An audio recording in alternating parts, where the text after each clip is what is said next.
From the studios of iChris, where bold ideas take center stage, this is Talk Chaw Xtra.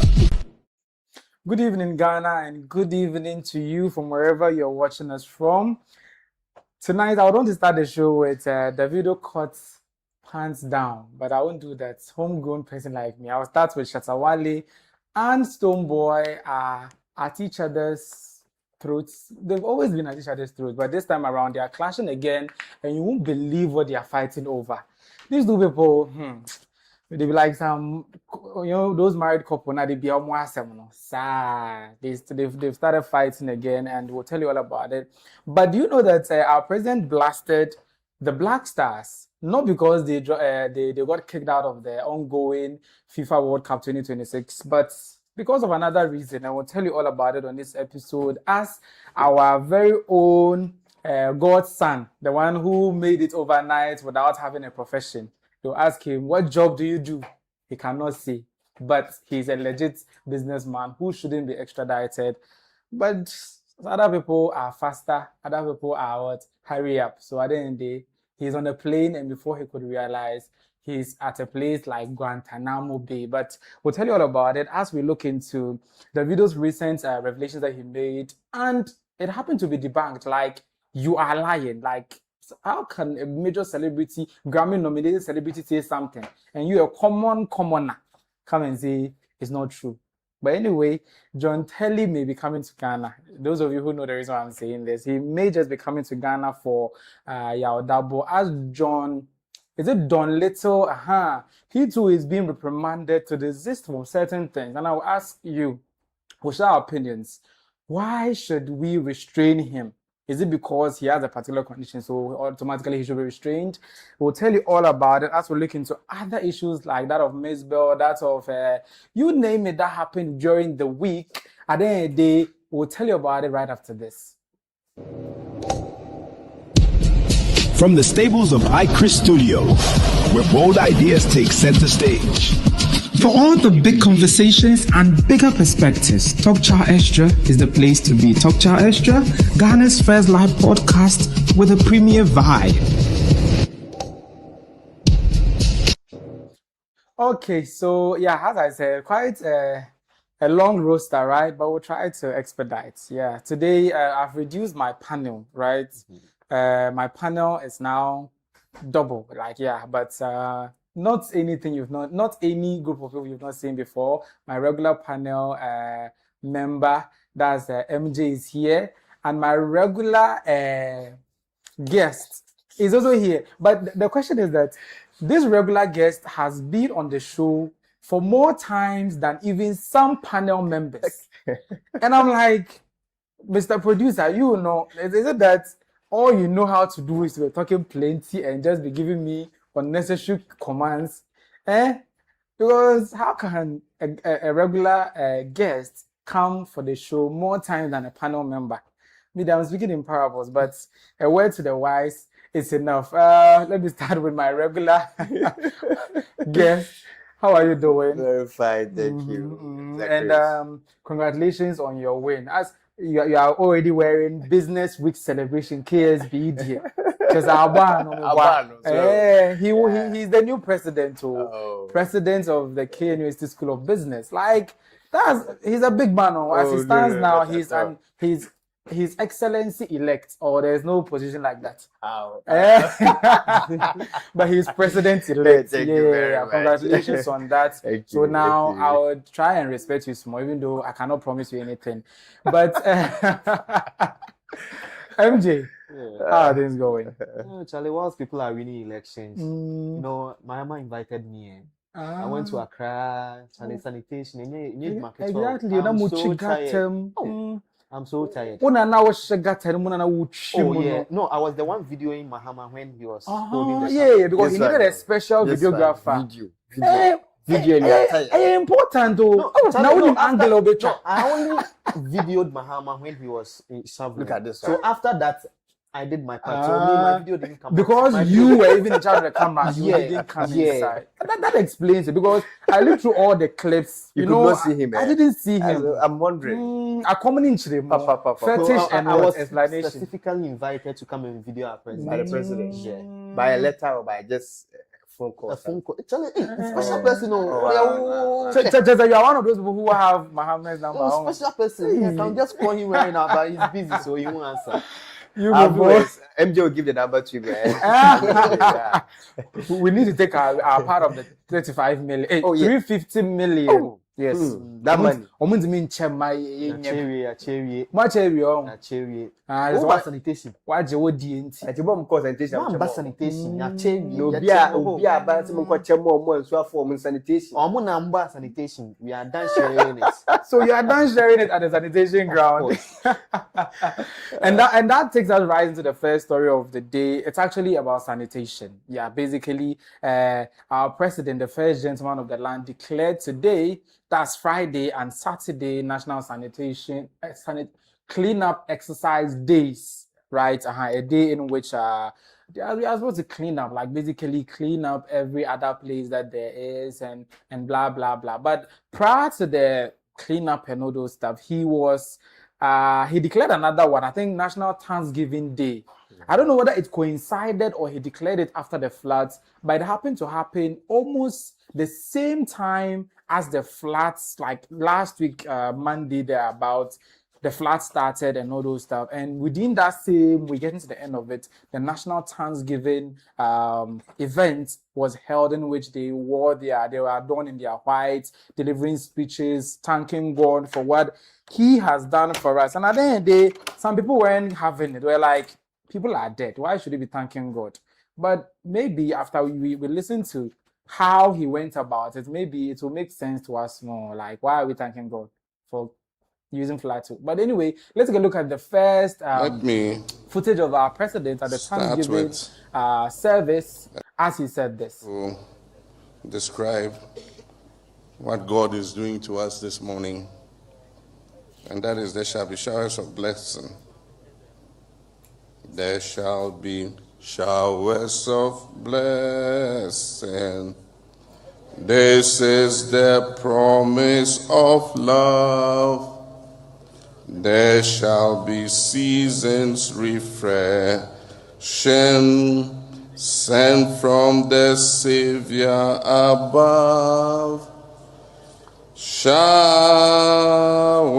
of blessing. Showers of blessing we need. Mercy drops round us are falling, but for the showers we plead. Thank you. Showers of blessing. We thank God for this day. We thank him for his protection. We thank him for his mercy on all of us and on our country. And may he continue to have mercy on us. And may he continue to grant Ghana exceptional favor. Thank you. Okay, so as you heard there shall be showers of blessing. But apparently Ghana had abundance of it. The showers overshowered us. And we ended up swimming in it. You see that thing? So I was like, hey, in fire pan, I was answering showers of blessing. But they say, showers, no. Like, you're trying to say that the showers of blessing is what we experience, and I said it. That's what some people are saying, I'm playing the devil's advocate, by the way. Moving on, he didn't end there. He also delivered a sermon in a subsequent video, which you should be taking a look at. He was telling them, maybe the shower, it overshowered because some of you are living double lives. And this is what he had to say. We also hold on to our faith like our fathers did. Come to church and sing and speak in tongues and everything, and yet when you go to work, you are a different human being. Sorry, now more tongues and soon in Namu, now now you are the foot. Your Christian life must show at work. It must show at home. It must show in your public life. It must show in your business. You must be honest. And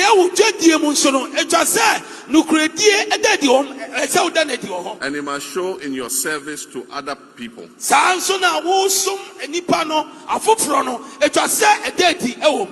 So our faithful fathers believe that a Christian must be honest.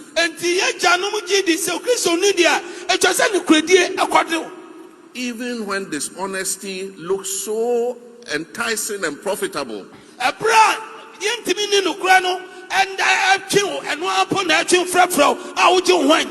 Even in that temptation, our faith teaches us to be honest. Okay, so that was the Faith Conference, by the way. Faith whatsoever content. A conference, I beg your pardon. And it was telling us we should live the lives that we are supposed to lead in as Christians very well, to be exemplary of Christendom or Christianship. Yeah, but basically that's what he had to say. And advancing from it, the honorable minority leader, I didn't say micro minority, but minority leader, actually wasn't having that whole religious thing that the president was pulling, like from Thanksgiving to Yen living, then their life to then. But particularly he spoke to the Thanksgiving part, the fact that they wore white, thank God, and all those stuff. He was just kind of blasting our president in this video. People have died. And the next day, I'm not against declaring a Thanksgiving Day. But how can people be mourning? And then the next day you are in white, with white handkerchief. What do you know that we don't know? What do you know that we don't know? People die, they are suffering, they've lost their properties. The next day you are wearing white, with white handkerchief. Okay, Thanksgiving. What are you thanking God for? We don't know what you know. Tell us. We don't know what you know. Tell us. What do you know that we don't know? So what are you also thanking God for? But I have my own reservation about this. But to set the stage well, I would want to hear from my panelists, starting from my president here, His Honorable, His Excellency incoming. What do you think we should thank God for? Does Ghana have anything to thank God for, by the way? Is he, when you said it, I think you said something about the fact that if it was coincided or something. When he came to power, he believed that we should have a day that as a country, we would worship God. And, you know, if you have had a national cathedral, as I wanted to come up with, we would have gone there to, you know, as for that particular day, thank God.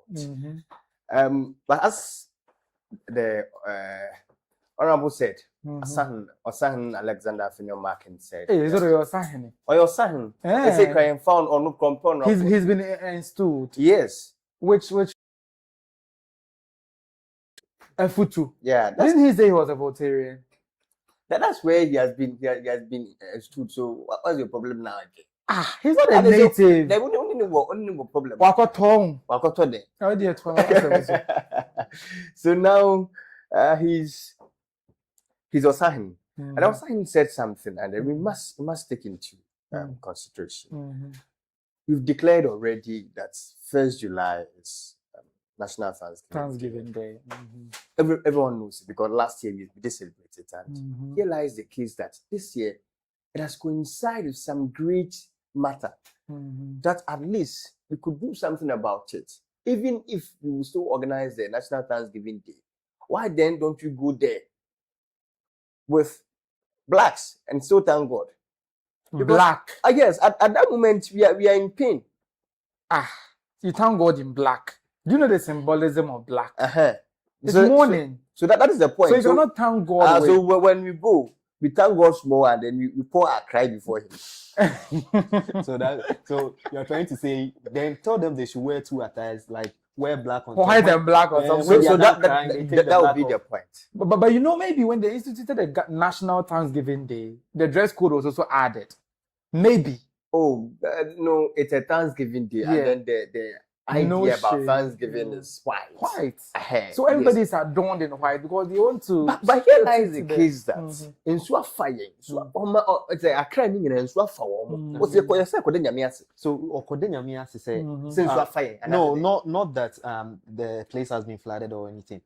At least lives were saved, though we lost some. But some lives were saved. If not by the grace, even more. And remember June 3rd was worse, right? That one do you have that? That one it was worse. So the reason is that the flood could have been worse.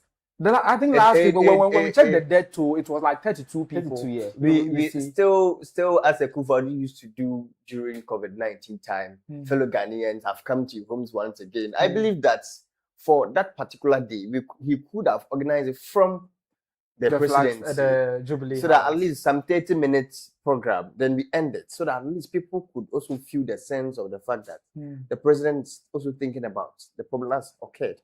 But to a point where we have to come together, all of us, but put in white, him hanky and all that. We are thanking God that no, at least. So you see, people also feel bad because property has been lost. But because of property has been lost, but there's still life. We should lost. cap God's praises. His thanksgiving. It is not about capping it. Because this is not about capping. Even the Bible says that in all things you should give thanks to God. So did we give thanks to God when we had a plane crash just at our area? You think they didn't? You think did we? We bury. Listen, in our culture, we bury on Saturdays. The next day, Sunday, we are in church thanking God. So did we, as a country, did we do that? I think they should. I think they did. So you see, it was.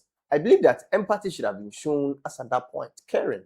So it's, talking about empathy, the president in the peak of the flood, taking an aerial helicopter, a helicopter to go above to assess the situation on that same day to find out the affected areas, how grave the situation is, and make an allocation of about 350 million so that they can begin to relieve some of these people of the damages or the losses they've made is not empathetic enough. Cutting short God's thanksgiving is what would be empathetic. You know, it was a very good move for him to go around, because that would have been the best way to cover the whole area flood. But when interviews were made and some comments came in, someone thought that the plane or the helicopter was coming for them.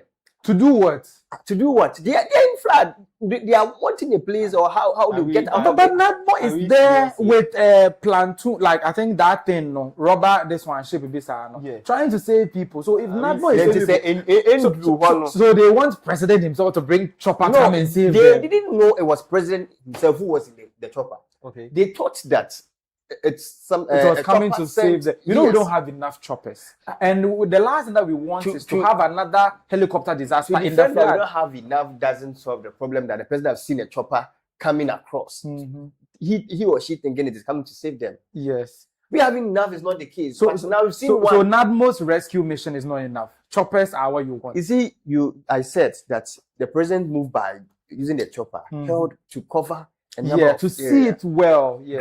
Great. That means that the works of Nadmo could not be compared to a chopper when he was doing the same work. And we know that Nadmo is not equipped with Air Force powers. It's the military who are equipped with it. And they are not prepared for a rescue mission in water. You unleash them just because it's just rained 5 hours. Then some of the choppers start falling inside the water, causing accidents. What would be your comment about it? And then who make that happen? Because nobody was prepared. I don't think our Air Force have been trained to rescue people from water.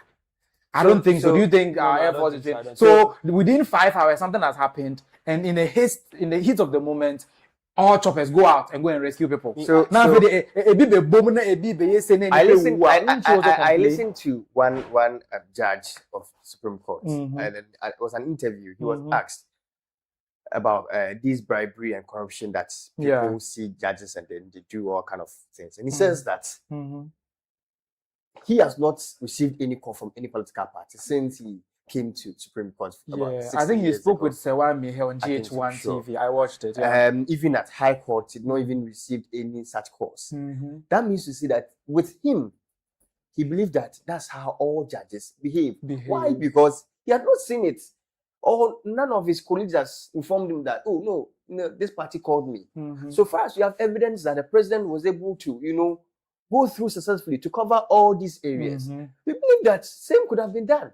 To rescue the people. Yes. Well, maybe John has a different perspective on it. I don't think from the perspective of thank God in every situation to unleashing choppers in the heat of the moment. Where do you stand? I just think he's saying what he's saying because obviously you guys you are for MPP, he is for NDC. Please, I'm a neutral. Relax, please. It's just make your point. It's just a situation where you guys are trying to. Ghana politics is too much. We politicize everything. And I think this is an opportunity the minority is seeing to, score political points. Yeah. Yes, it doesn't make sense. You claim the president was trying to show empathy by taking an area view, and he was also claiming he jumped in to say that we could have used choppers. Like, Charlie, we are in Ghana. How we are not advanced to that level yet. We are not advanced to that level to use choppers. And even before that, the president had already deployed field people who are on field. Yeah, the NADMO. Yes.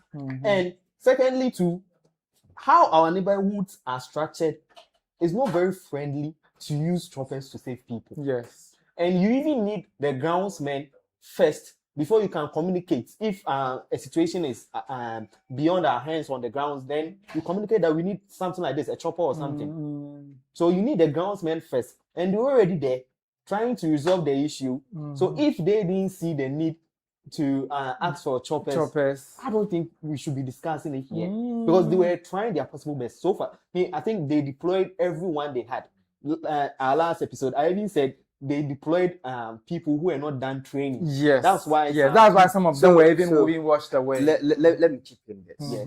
You go to a Ghanaian home or an Ashanti home, and then there is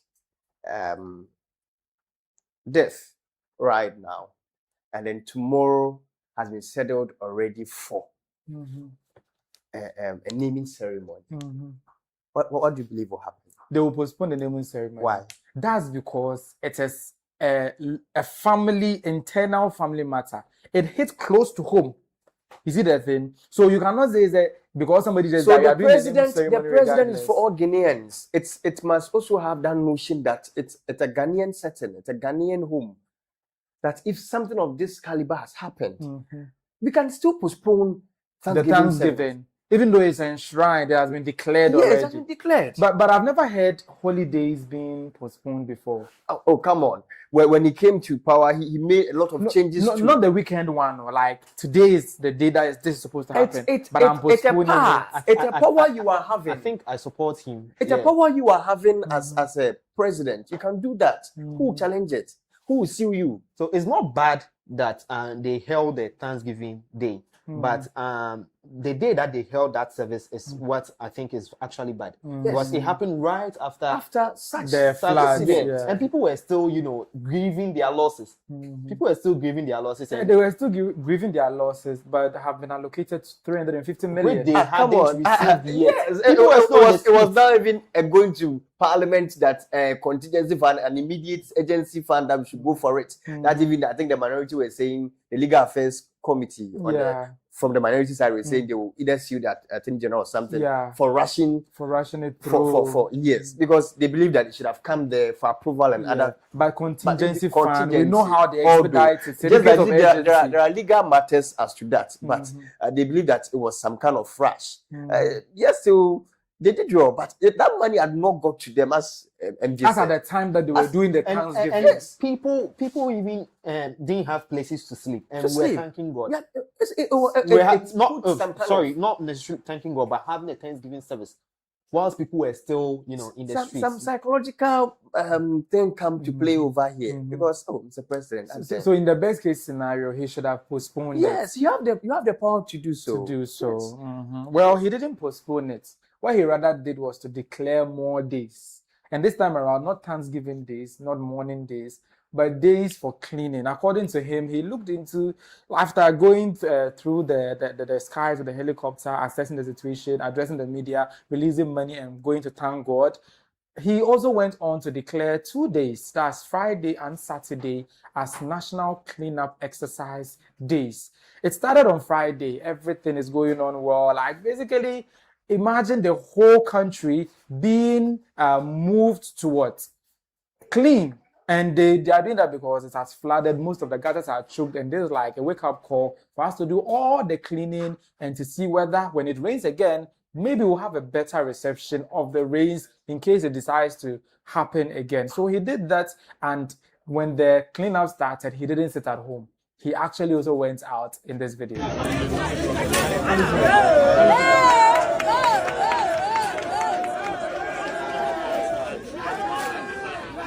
But do you also believe the president should have jumped into the gutter some?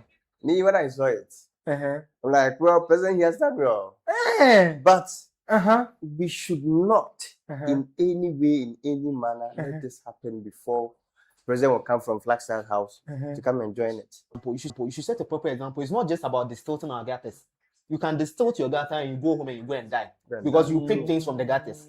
So if our president is on camera distilling gutters without wearing gloves, not wearing face masks, he wasn't wearing gloves, and you will see that at the latter part of the video, even our president did that. He picked the plastic from the distilled gutter, and someone will also do the same thing. Whoa. Yeah, so it seems unhealthy. Maybe they didn't stick to health protocols or something. It's not about health protocol, settings. They just did this for the cameras. That's what I'm saying. If you set an example, you set a proper example, jump into the gutter, dig. And relax. Watch the video. See the shovel. See the barrel. They were all brand new. Specifically for who? Mr. President. Why? So you want president to go and touch a rusted shovel? No, I'm not talking about. What if he gets it out or anything? Relax. I'm not talking about a rusted shovel or anything. I'm saying that shovel and the barrel was specifically brought when president came. Settings move.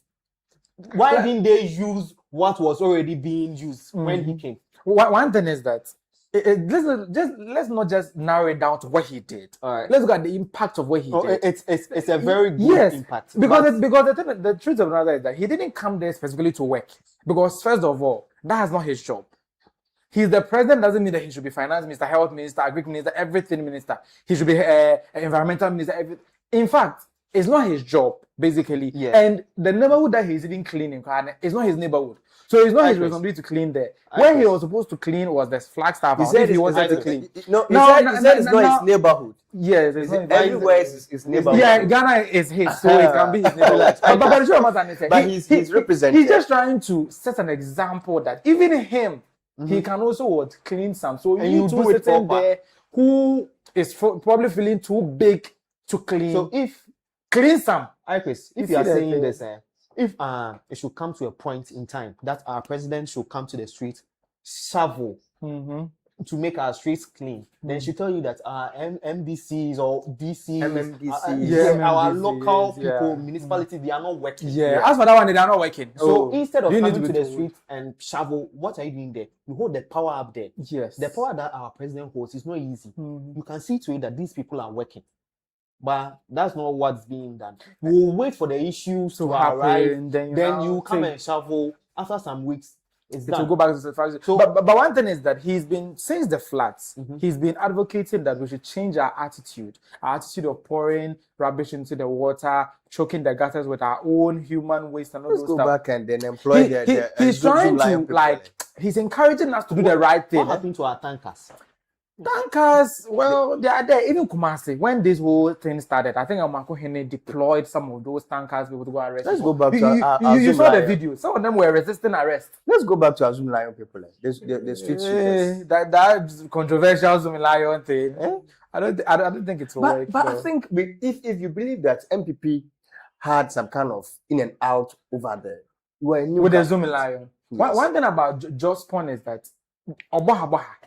He's part of. He's always embedded the NDC. Always embedded the NPP. I'm saying, if there is a notion that just one group of companies had something to do with the NPP, that's or their deals were not in that good terms with how you want the country to align. You are a new government. You've cancelled it. I believe you can restructure that. You see, a lot of the stuff that we are taking out are sand. If you've seen it, yes. Sand by the roadside that are getting into our gutters.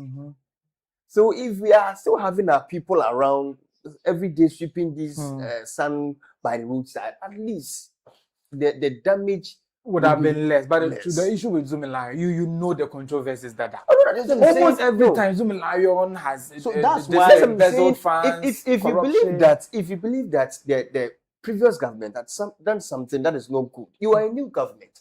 you can do the partnership very well with stricter rules. With isn't that what we've been doing over the years to the point where some of the scandals happen in NDC, NPP again? It's more or less like every government that comes has a scandal with just one group of companies. It's a reset government. So should I count some of the scandals? Listen, plenty. This issue is a top-notch issue that we must come out clearly to speak about it. Is find a way. You are the president. Let's enforce the rules that we set for them. But must you strike a deal with the devil? How do you say that? If you don't want to, do we have just one person? I'm not saying he's the devil. Like, I'm just using it hypothetically. Do you have one person being the devil? We don't have it. It's like, so you are saying the devil you know is better than the angel you don't know. Yes, is that what you are saying? It's because apart from Zoom Lion, can't the presidency also, let's say, can't we set up a whole new thing that handles that side of government can set it up, but we know how governments, state organizations or state-owned enterprises end up. Then you see to it that they work. So that tells us that we are not serious as a country. No, I believe that will also call for. Is it today that you the deployment? I know already. The deployment of new machines, new equipment to do the work like as that one is doing. So with that, I think will cost much. So now they've brought the cleaning thing to the municipal assemblies. They should see to it that the sweeping is done. They are not doing their work. Because one thing about Zoom Lion is that they will do it all right. They will hire people to do it all right. But then the payments, they will pay them. The government will give Zoom Lion over 1,000 Ghana to 1,002, and they will pay these workers as it's 300 cedis or 400 cedis. And even the 300 cedis, it won't come over. For 5 months, 6 months, these women wouldn't get their payments. Always, it's a cycle. Yeah. They will come and be on radio Zoom Lion for Yenti or Mokayo. Meanwhile, when you go into the books, government is paying millions to Zoom Lion. I agree. Do you think we should go back to such a deal? You see, as I said, this issue is a very big issue. Let's treat it non-political. They are the company having the resources to help. They are well equipped. Yes, that's true. When they came, the audit service has been doing very well. Yeah. Why don't we still get back to them in contract? Because as I said, you need for back up. So people will be a shell of say me need a boasia say now they realize the case they themselves received about 700, 600 cities. So it's a whole lot of problem. I think that figure shouldn't even be given to them in the first place. If they are the stilting guys who will not do, we should be paying them more. I think the minimum we should be giving them is like 3,000. It's good because every day they do it in Nathan. Because I've said it here in Nathan. Because let's say one is building. He comes for permit. He goes to buy the land from the landowner. He comes for permit to go and build. Sometimes you go around to go and write on their walls. Produce permit. After some years, you see them still building. So that means they've produced the permit that they wanted. And later again, you come back that all this area is going under demolition. How? So it's a great point. Don't you think property owners, they stand a chance of suing the government? That is the point. But you see, sometimes in law too, you don't take care. Where there's a perceived knowledge that that this place is a flood area. So let's say the place. No, let's say the person doesn't have any knowledge that the place is a flood area. Goes to the assembly. Present my documents. This is the land I want to build on. And you, the assembly, you know of the zonings that you've done in the communities. Yeah. And you still go ahead, give permits to people, they build. So that is the only way their lawyers can get them on board if they want to sue. Lawyers? The victims. But at this point, they are corporates because where you are building, you can see it's a low land. So some people don't have that knowledge. Especially, you see, I think 3 months ago, so this man, a pensioner who's taking care of, I think 3 children or so, that's a 5-bedroom, something that he was put down. You see, how much knowledge is this man having about lands? So it's ignorance. But the law says ignorance of it is from ignorance. That's why the government has set up the local MMDC. Have come to you that this the papers to my land that I want to build on. So you that you have the expertise, you were able to sign on my documents for me that I it's can right go. that I should build on. That means me being ignorant and coming to you with the experts. You have cleared me. You've cleared me. So you've given me the knowledge that it's fine that I can build on that particular land. So in regards to that, I'm no longer ignorant. No. Because I went to a government approved agency to help me clarify or heal me of my ignorance. Yeah, that's why right? that's why they are building permits in the first place. You don't build anything, you don't build anywhere. Anywhere. So if you've given me the permits, that means I'm allowed to build on that land. So if my land is later demolished for building on, sue the person who gave you. Not sue the person. The person is working for the government. You sue the government. But so our MMDs. But you can't just go and sue sue yes, the person. you can sue the government, and then I think the respondent, you use the particular district assembly. Yes, you use that one as a. Maybe people should start testing the law in that regard. They're not doing well. Maybe if 2 or 3 district assemblies or municipal assemblies get sued and they are supposed to pay a huge sum of money, next time when they're giving permits, they would look at it very well. President Mahama wasn't the only person who was on grounds on that day. The government chair was also there. That's King Takiteko Shuru II also joined residents and the security personnel at Alaju to participate in the first day of the national 2-day cleanup exercises as seen here.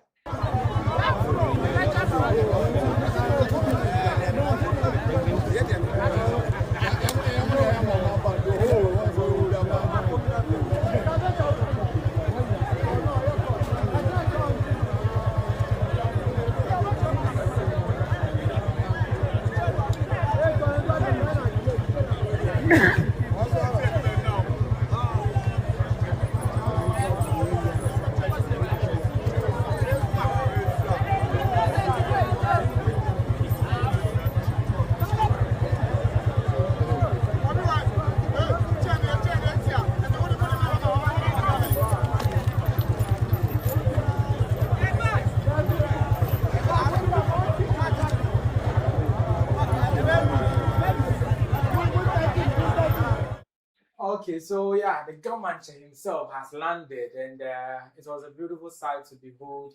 Unfortunately, he wasn't shoveling anything, but the one who even shoveled car, you guys are saying he should jump in. I think the government today would have told him to jump into this one, or door now, whatsoever. These people just say, Oliver Twist, they want more. So the government was just steady, like at least your king has dropped. So yeah. Respect to him, and also, but by the way, you did this too. But I think Vice President will join. Yeah. She also went to some of the communities, but I didn't see you too for. I think Nana Ukrum, but it seems say welcoming a Queen Mother. Okay, the newly installed one. Okay, yes. I remember. I think it happened over there. Yeah, the process started on Monday. I think the ended today or something. Okay. So no, what's German history. But I know it's for you that at least step into the town, like to just rejuvenate. You know, one thing about the Arkansas is that they love their king. Like when he speaks, they listen. That's one thing that I love about them. That's why they push him as the king, like the only king in the country.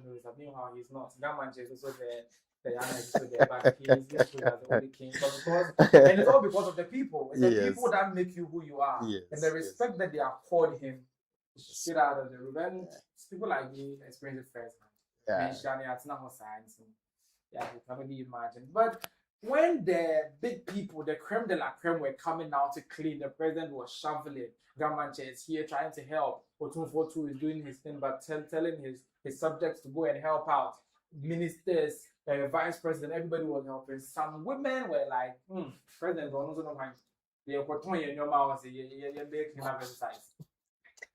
They just pushed whatsoever notices that they gave them the previous day by the side, and they prepared their food, and they were in town selling pastries, food, all of that. And then the Accra Metropolitan Assembly, I beg your pardon, one of the very few metropolitan assemblies in the world, AMA, I think in Ghana, actually they had a task force to actually deal with these people personally, and this is how it all panned out.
Okay, as you saw right there, defaulters, those who are defiling the law, this is declared by the first gentleman of the land, the president of the country. Clean up days, 2 days. He said, "Oh dear, stop on academy, no. Badge, ID card. Hey, so now they are now picking your stuff. At the end of the day, some of you will spend a whole lot of money to retrieve it. You may not even get this at the end of the day. At this point, there's 20 away. And wow. I think that's exactly what they experience. So wait, what does it mean? So this would be the how should I say, the action to your disobedience or the results to your disobedience. Are you guys sure they disobeyed? You see, I wanted to even come up.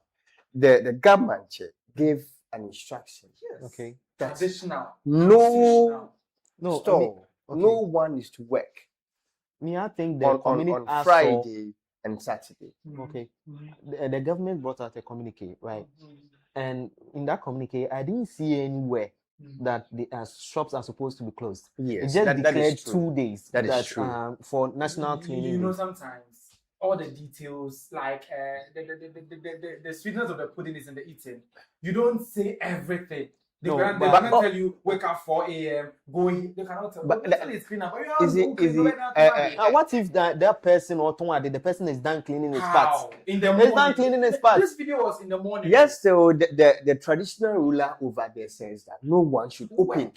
So traditional rulership will tune for like a kind and come on default. Over here would have, Oh yeah. They will deal with you personally. You see when they were doing the film now. One gentleman said that when Utumfo gave command, even Bodemi or a madman could not even come go out. See that? So they are very disrespectful. One, the government check. Yes. 2, the president, because this is a national day of cleaning. Yeah. And you add then 2 days, the 2 days that you won't go to work, you will starve to death and answer them. And automatically, if you clean the task force will give you something like at least some refreshments. Because you see that thing. So I don't see the reason why they were doing it. Why in the world are we our own enemy? Do you think they are cleaning for the president? No. Are they cleaning for the government? They are cleaning for themselves. Our own selves. You see that thing? So it's one of those things that really exposes us as a people that we're not ready. Yeah, we're not ready to fight. Yeah. No, some things are there. We blame the government. Any government that comes on power, we blame them. And when you go to grounds, it's the people. It's the people. Most of the issues in this country are not many of them are governmental, but the people we are fault. We have issues with us. So we are the problem. Yeah, we are the problem. So regardless of the local municipalities not working and all that, I think most of the issues that brought up this flooding is us. It's largely us. It's largely us. Apart from the fact that engineering and other things, it's largely us.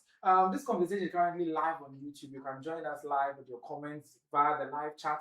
I'll read them during the show. And also, if you are watching this after the live broadcast, You can also drop your comments in the comment section. I'll read them when our next show drops. And talking about that, in the comments we have Hooded Echo Barker. Thank you very much for joining us. Saying MJ the vibes, like MJ the vibe. No, somebody's feeling it. Somebody's like you always have a vibe so that he or she is feeling. Hooded Echo should be male. Yeah, he's feeling. Then Emmanuel Etro and Chumesi. And then I'll kind. What did you say? Emmanuel is Then he came back to say Chumesi is being insincere here. Most of the equipment used today across the country were all new. So I don't understand why he's saying the president's video was just for the cameras. Oh my God! Oh, I think that message came from. I was MJ. the one who said that. Yeah, and it's true. It was just for cameras. He pointed out why it was meant for cameras. And it's right. So though we procured new stuff for this sanitation program, cleanup program, and all that, but specifically what the president used, it was brand new. No one had touched it. But Emmanuel Tro is saying most of the equipment were procured by the municipal. So why is it for the cleanup? So most of them already knew that. So I'm allegedly saying the one the president used, no one had touched it. Yes. For that, because they had new ones that for everyone, but they want the president is special. How? Remember, the president is a special citizen. He's a citizen that is supposed to be protected, supposed to be converted. He's supposed to be he doesn't call him His Excellency. He's excellent. You see that thing? Somebody who has that title, you want him to go and use a wheelbarrow and a shovel that is not excellent. You see that thing? So maybe I think Emmanuel has a point right there. They're talking about no matter what I say, I know they'll be countering, so I won't say it again. You won't say it again. Okay, so whatever the case is, I think it was just symbolism that nobody's above the cleaning that he has declared. Even if he himself is doing it. And in as much as we see leadership by example, he should do the extreme. If he also did the extreme too, we now would also say he's overdoing it. He's doing something that I'm fooling. President, wait here, like president, you have to have some kind of aura. And need your you now come and say it. And somebody will even snap that picture and put it on social media and say, Bola president. Am I lying? Somebody will do that. Somebody will actually crash and go and put it on social media and say, is it near June? No, president. So you are allegedly giving sub-comments to that or subtitles to those things. What I'm trying to say is that whatever that you do, that's what I mean. People like me, I don't give a damn what anybody thinks. Like, you think this and that, so because I'll change what I'm supposed to do or what I know is right for me, I don't give a dime. I almost use the F word. But basically, looking at what he did, if he had done what you guys were suggesting, people would have had another thing to say. If he did anything less, people would have had another thing to say. If he has slept in the lifestyle house too, people would have had another thing to say. So basically, the OBABia people will have something to say. So what do you do? So the OBABia people will have something to say. You do it better than for people to talk. So he should enter the bigger. He should enter. And go and do. He should enter because if I was on site and Mr. President is not entering, Minister is not entering, I will not enter. The minister who says that she has fought. Yeah. All these things were just by the president. She has tackled it. Minister will come buy cocoa. That me I should suck cocoa. Then make a go distilled gata. When you there, buy cocoa. Me too, I don't buy cocoa give people. But you go, let's just end it there. We're going to never end. Moving on, this baller thing that we are, the cleanup and all those stuff. Apparently, this baller is also sitting on a school campus. Like the whole campus, and the place that they were supposed to be eating, they were supposed to be playing, they were supposed to be having a meal or enjoying themselves. I don't know why I'm not saying it. They are supposed to be enjoying themselves. That is where the municipal assembly or the assembly chose to go and put garbage. That's like the garbage collection center. That's the point where they collect all the garbage within the Ablekma Central Municipal and go and dump it there. So the Mamprobi Salvation School is where this is happening. And then the people were just eating, the students were eating by this garbage refuse dumping site, and somebody happened to call them out. And what the woman was saying, in as much as I understand what the municipal or the assembly is doing is very bad, but the one who was making certain statements that it doesn't sit well with me. Sorry, Take a listen to it. It's a yeah. Oh boy. Hello. And it's a Janao Dino. What's my Obama? Oh, nice. Who's a bola? Who's a bola? Yes, of course. If even if it affects us, send any assembly in your Enti egua ye wa hada da class an assembly ye beto blocks. Enti han ye ton aduane na assembly na antwen ye ho. Na so wa hu say ye ton ade enti han no de ball begua. Han ye ton ade ansa na omo de ball ni begu. Omo ba se ni ye ka. Omo na omo be hwe ball na gua ka che se ye kasa. Omo be ko ka che mpanifo na ma ya pamo ye. Enti ono so so didi. And at the end of the day, once you ton ade. Ye to see our family, we have to feed our kids. Open his what you say. Into almost so they are in the school. Just school in school in here. Big school, 3 big schools. I know sister ombe keep trash. Enti hino mkonko didi. Me ba cho me bisa hino mkonko didi. Enti musu munya bibi mfa ho. Enti ono akasa ne de. Oni sheka. Ne ya ne so obedidi. So on say house flies say ha ni padu. E kita duane so house flies. Etete abrabo. Enti yenso yanim ne be. What do we do? Assembly sin hwe no ani. Just a minute. That's what I'm mind. We have to eat. At the end of the day, we will eat. Thank you. That's the situation at the Mamprobi Salvation School. And you could just see that the refuse dumping site is just a stone throw away from where they were eating. And even as she was speaking, flies were flying up over the food and she was using her hand side. But the truth of the matter is that it's too unhygienic. Like I don't get it. The fact, the assembly is wrong. The school, whoever accepted that place would be a refuse dumping site is wrong. But should you also like dwell in it just because they did it? I can't have a say.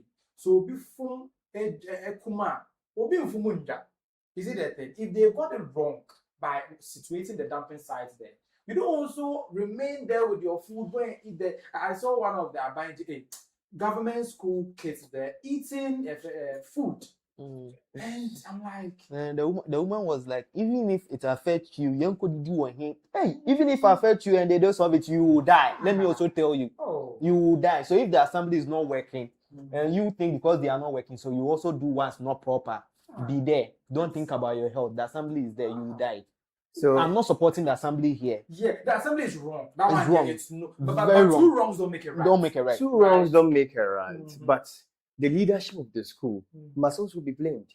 Why? Because you know very well that's where your students go for food. Yeah. Can't you allocate a place on your campus for them to come in there? Rather than for them to just stay by and then be close to sites. That is very bad of the school leadership. They must be blamed. It's not even the assembly. It's not even the assembly. What you know what I'm saying this? Is the woman, is the assembly who situated it there. That is great. And you know the assembly has more power than the school. Very well. By a school who has the welfare and the goodwill of your students at heart. As soon as such thing is done, and then you visited the assembly, they are not responding to your actions. What must you do? You take a proactive measure. Proactive. Yeah. And I think you don't sit by and then blame assembly. We all know how a canteen looks like. To be honest, I mean, I don't think that place looks like a canteen. Maybe it's just the lady setting up a table over there to sell. According to them, that's like where the food they've been there. Sell. And they've been there for ages. And it's more or less like, you know, with schools, you cannot just go and put your table anywhere and sell. You know, we've all been in primary school before.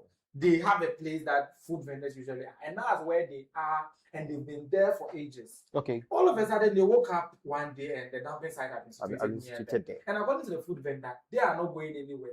If the assembly cannot think, they will throw their brains away. Doesn't make sense. It doesn't make sense. I think I support George. Though the assembly is wrong for choosing that place as a dumping site. But you, the school authorities also, the kids are in your care to take care of. Yes. So if you see such issues happening, it's either you change the location of the canteen or you find ways of handling the assembly. Yes. That is all. That is all. That's all. Because look at the school, a very big school. Yeah. I believe. I think the catalog I was. think it was a 2-story building. Yes, I must believe that they have money to seal that something. The school. Oh, look at the it's a school. government school or It's a government school. Looking at the uniform, he's wearing the jersey. So government school we cannot seal. Governments doing governments, where does it happen? Yes, so the court is a very good place for. Yeah, well, you can test the law, but it will take like 2 years for them to get to the bottom. But this one, as politicians do, an individual, a teacher, can take it up to sue. That's them against the state. Yes. The individual against Yes. the state. So that you the heads of the school, you are behind that individual person who have sued. That is how these politicians always go about their doing. They'll do it, even though if they cannot do it themselves, they get somebody to do Someone to do it, and then they are behind. So if you the headmaster, you don't do it, because when you do it, it will seem like government. They can even remove you. Yes. We have instances where headmasters are being removed on these things. So just get one person, one consensus, if not from the teachers, a consensus in the community to seal the assembly. I think that's a situation all parties are to be blamed. All parties. All parties are to be blamed. It's so wrong. It's very, very wrong. Oh. Yeah. But I feel what the food vendor was also saying doesn't make sense. Even though to her she felt she had a point. In fact, she has a point. She has a point. But if they also take another step to preventing. So does it tell you that it seems the food vendor, though she has a point, doesn't care about the health of herself and the students? Yes. She just cares about what she's earning. Money. Because she said something. If the assembly didn't see sense in what they did, then they also not see sense in still selling. There. Yeah. Wow. So if the assembly they will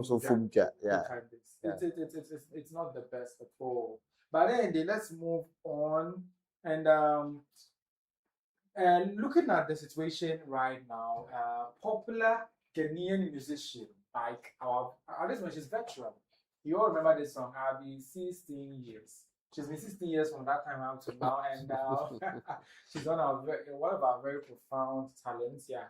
A legendary music talent, but she's in tears. She's in premium tears, not the joking premium tears one, real tears. And she's crying because her sister is currently passed or dead because of this no bed syndrome that is always lurking in our health system. Always you hear there's no bed, always there's no bed, and you ask yourself, now bed ever here. You see that thing? Because how come always all the time you hear no bed, to the point where this big celebrity, her sister went to the hospital and had to lose her life because there's no bed and nobody attended to her. The worst part is they're even taking money when she didn't have bed. Let's take a listen. We cannot blame the nurses and the doctors. You blame your binu. To be more frosty, there be a bit of masum and Pani Colebu and to a mampany about Bako. It's a way now to say Pani Colebu. Every day, people will be and Pani Colebu. Nyampomadi ojoba. Nyampomadi.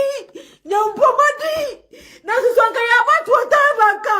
Baby ampabe fia mani patas maya tuaba. Empabe fiaba. Debi ya pipe uwo kolebu. Empani wontia. Iti da pain na mpabe ba kolebu. Da pain na mpabe ba kolebu. Da pain na mpabe pipe ba kolebu da pain.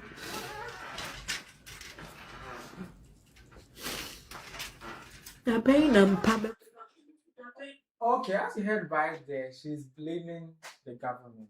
She will not blame the nurses and the doctors. She's blaming the government because she said something. She's been hearing no bed since every day they've been hearing. But do you know one thing about this whole there's no bed thing?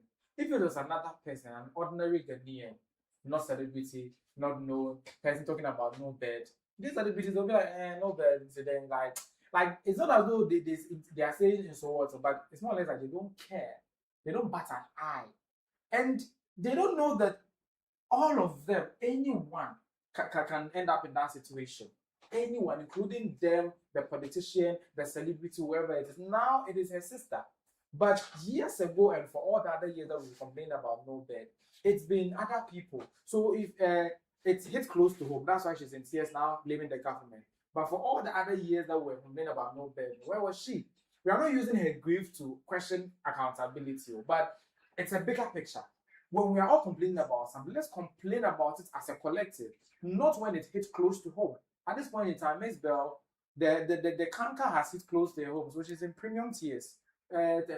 Asking everybody and all those stuff. And Kolebu also released a communication in a presser questioning or trying to tell the public that they've actually seen what Ms. Bell is saying and the video and which she's talking about, that they want to launch investigation to them. They would want to assist them to probably get to the bottom of the matter and all those stuff. And the communique is supposed to be rolling on the screen, as you can see right there.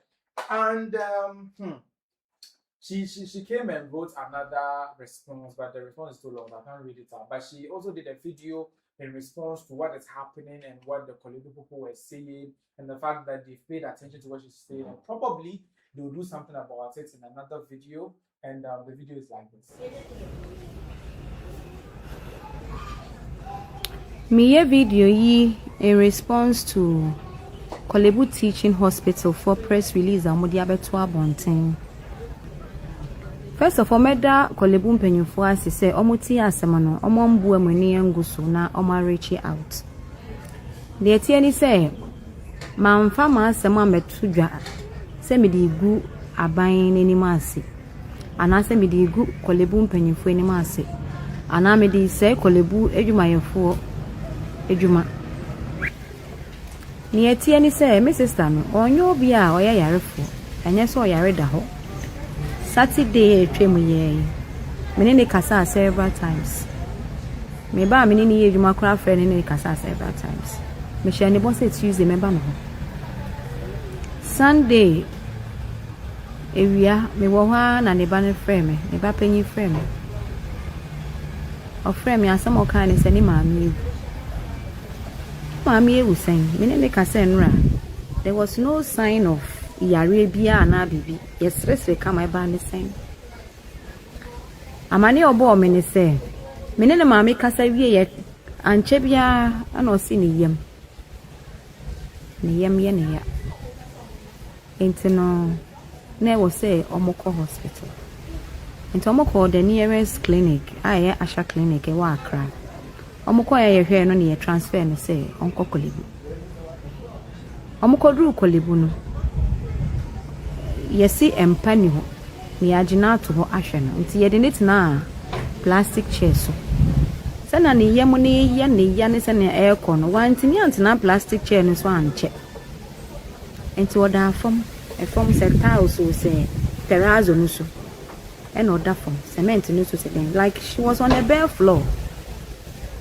Ye church room and baba no ne koye no. Any nipa mienu ana omuni ne wadwuma mu a asem de siye. Ne baba no koto onro ni nyina ba. Afa ye si ye de moja besi ne so omuntua moja, otua moja. Omo ye sa nyama we nyina still.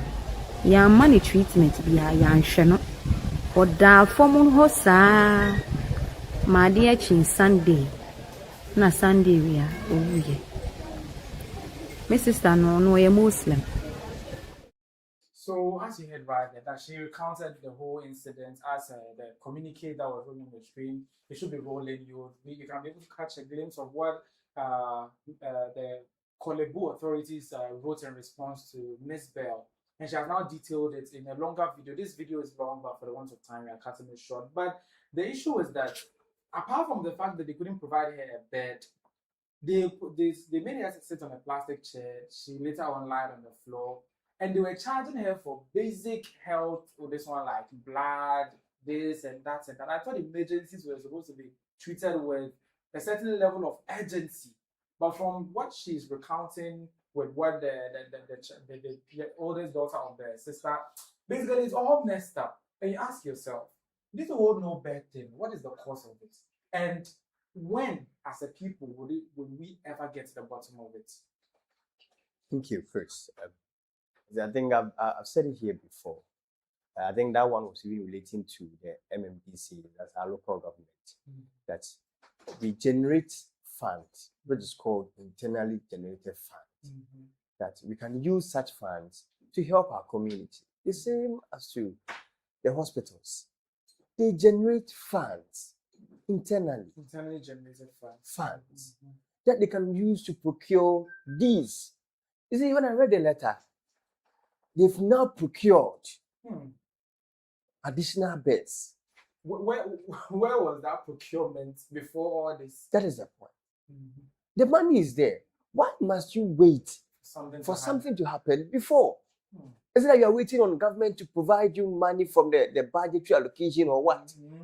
You ask yourself. Meanwhile, you have means and ways of generating money from in the hospital. Yeah. So, when we go, we usually take some card, you pay a token. Yeah. All these things. Just we are waiting for government. And government pays all the workers. You don't have to pay the workers. But you also generate some small monies from the side in the hospital. What do you use the money for? What do you use it for? And we are still waiting for government. I buy for our best. I buy. No, always I buy.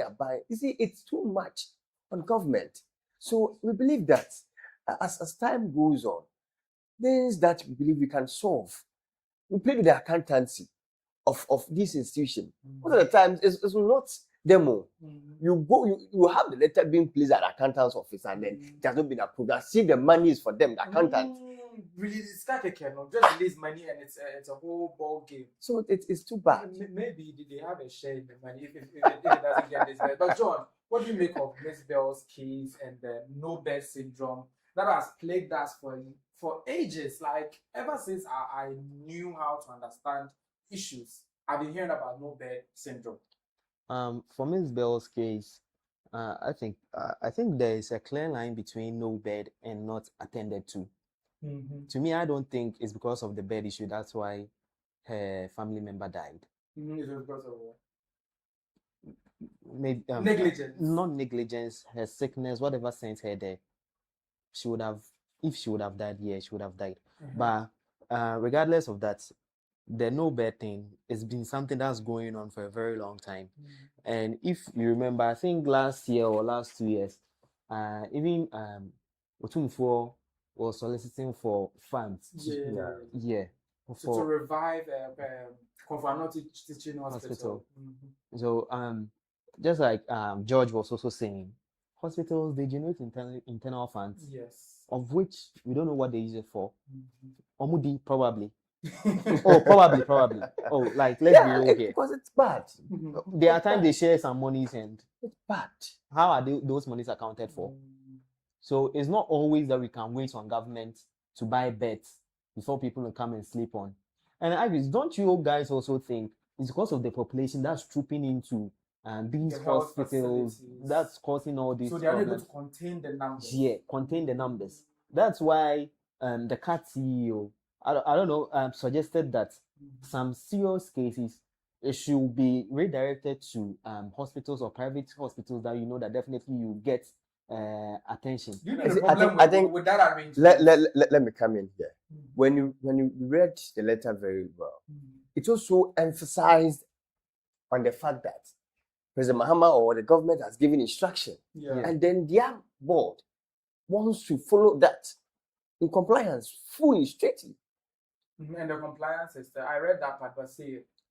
This means to say that even if they had wanted to also refer the case to a nearby hospital that they believe can work at least, not even to their level, but at least save the situation. Sure, they could not do so because there is a strict instruction: do not do this.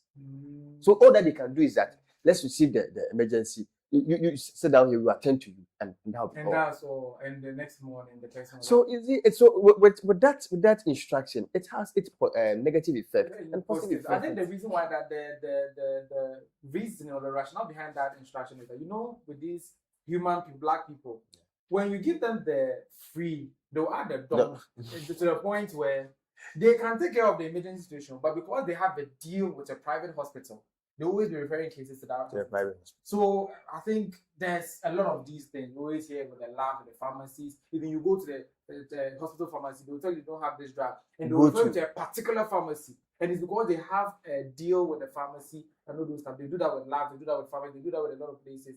So if government is saying that these people, they are depriving our citizens of basic health care. So don't refer. Does it also take away the patient's mind, common sense? Thank you. To go to a private facility when they go to the government and there's no bed or there's no this one? You see, I'll start this with the fact that when you are in such situations, it seems your mind doesn't work properly. I must put it that way. Even the one taking care of the one who is sick, you personally, it seems your mind is shattered. Like, you can't think straight. Let's think straight. So all that you know is that let's go to Confanoche. Let's go to Poly. So you've gotten to Confanoche, you are not getting a bed. So won't your mind also really act fast that let's send the situation to another hospital to save the patient? You know, you'll be told we are coming. We get prepared. We are coming. And with that, the nurses are the ones who will be doing that. Yes. But they are to blame. But in her proclamation, what she said on the video, I think she said that they attended to her. But she died because of the no bed situation. Yes, she said they were taking her money for blood, money for medicine, money for. But that means they were taking care of her. The thing is that she was like, they didn't attend to her. I said, they didn't really no, take Charlie. care of her. If you listen to the proclamation well, she claimed they took care of her.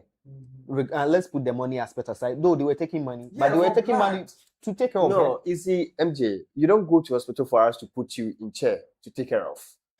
The notion is that you go there, the hospital doesn't have the facilities to support that care. You see, it's a very long or complex situation over here with regards to the president's instruction with the institution's management of taking care of people, because they could have referred, but they can't because there's an instruction. So I'm not saying that if they cannot refer, can't they themselves go?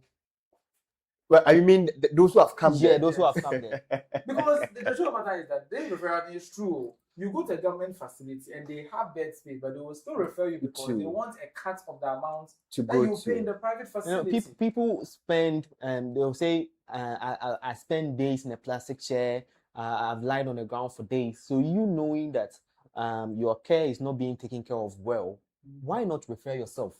Which also means that referral is not the issue.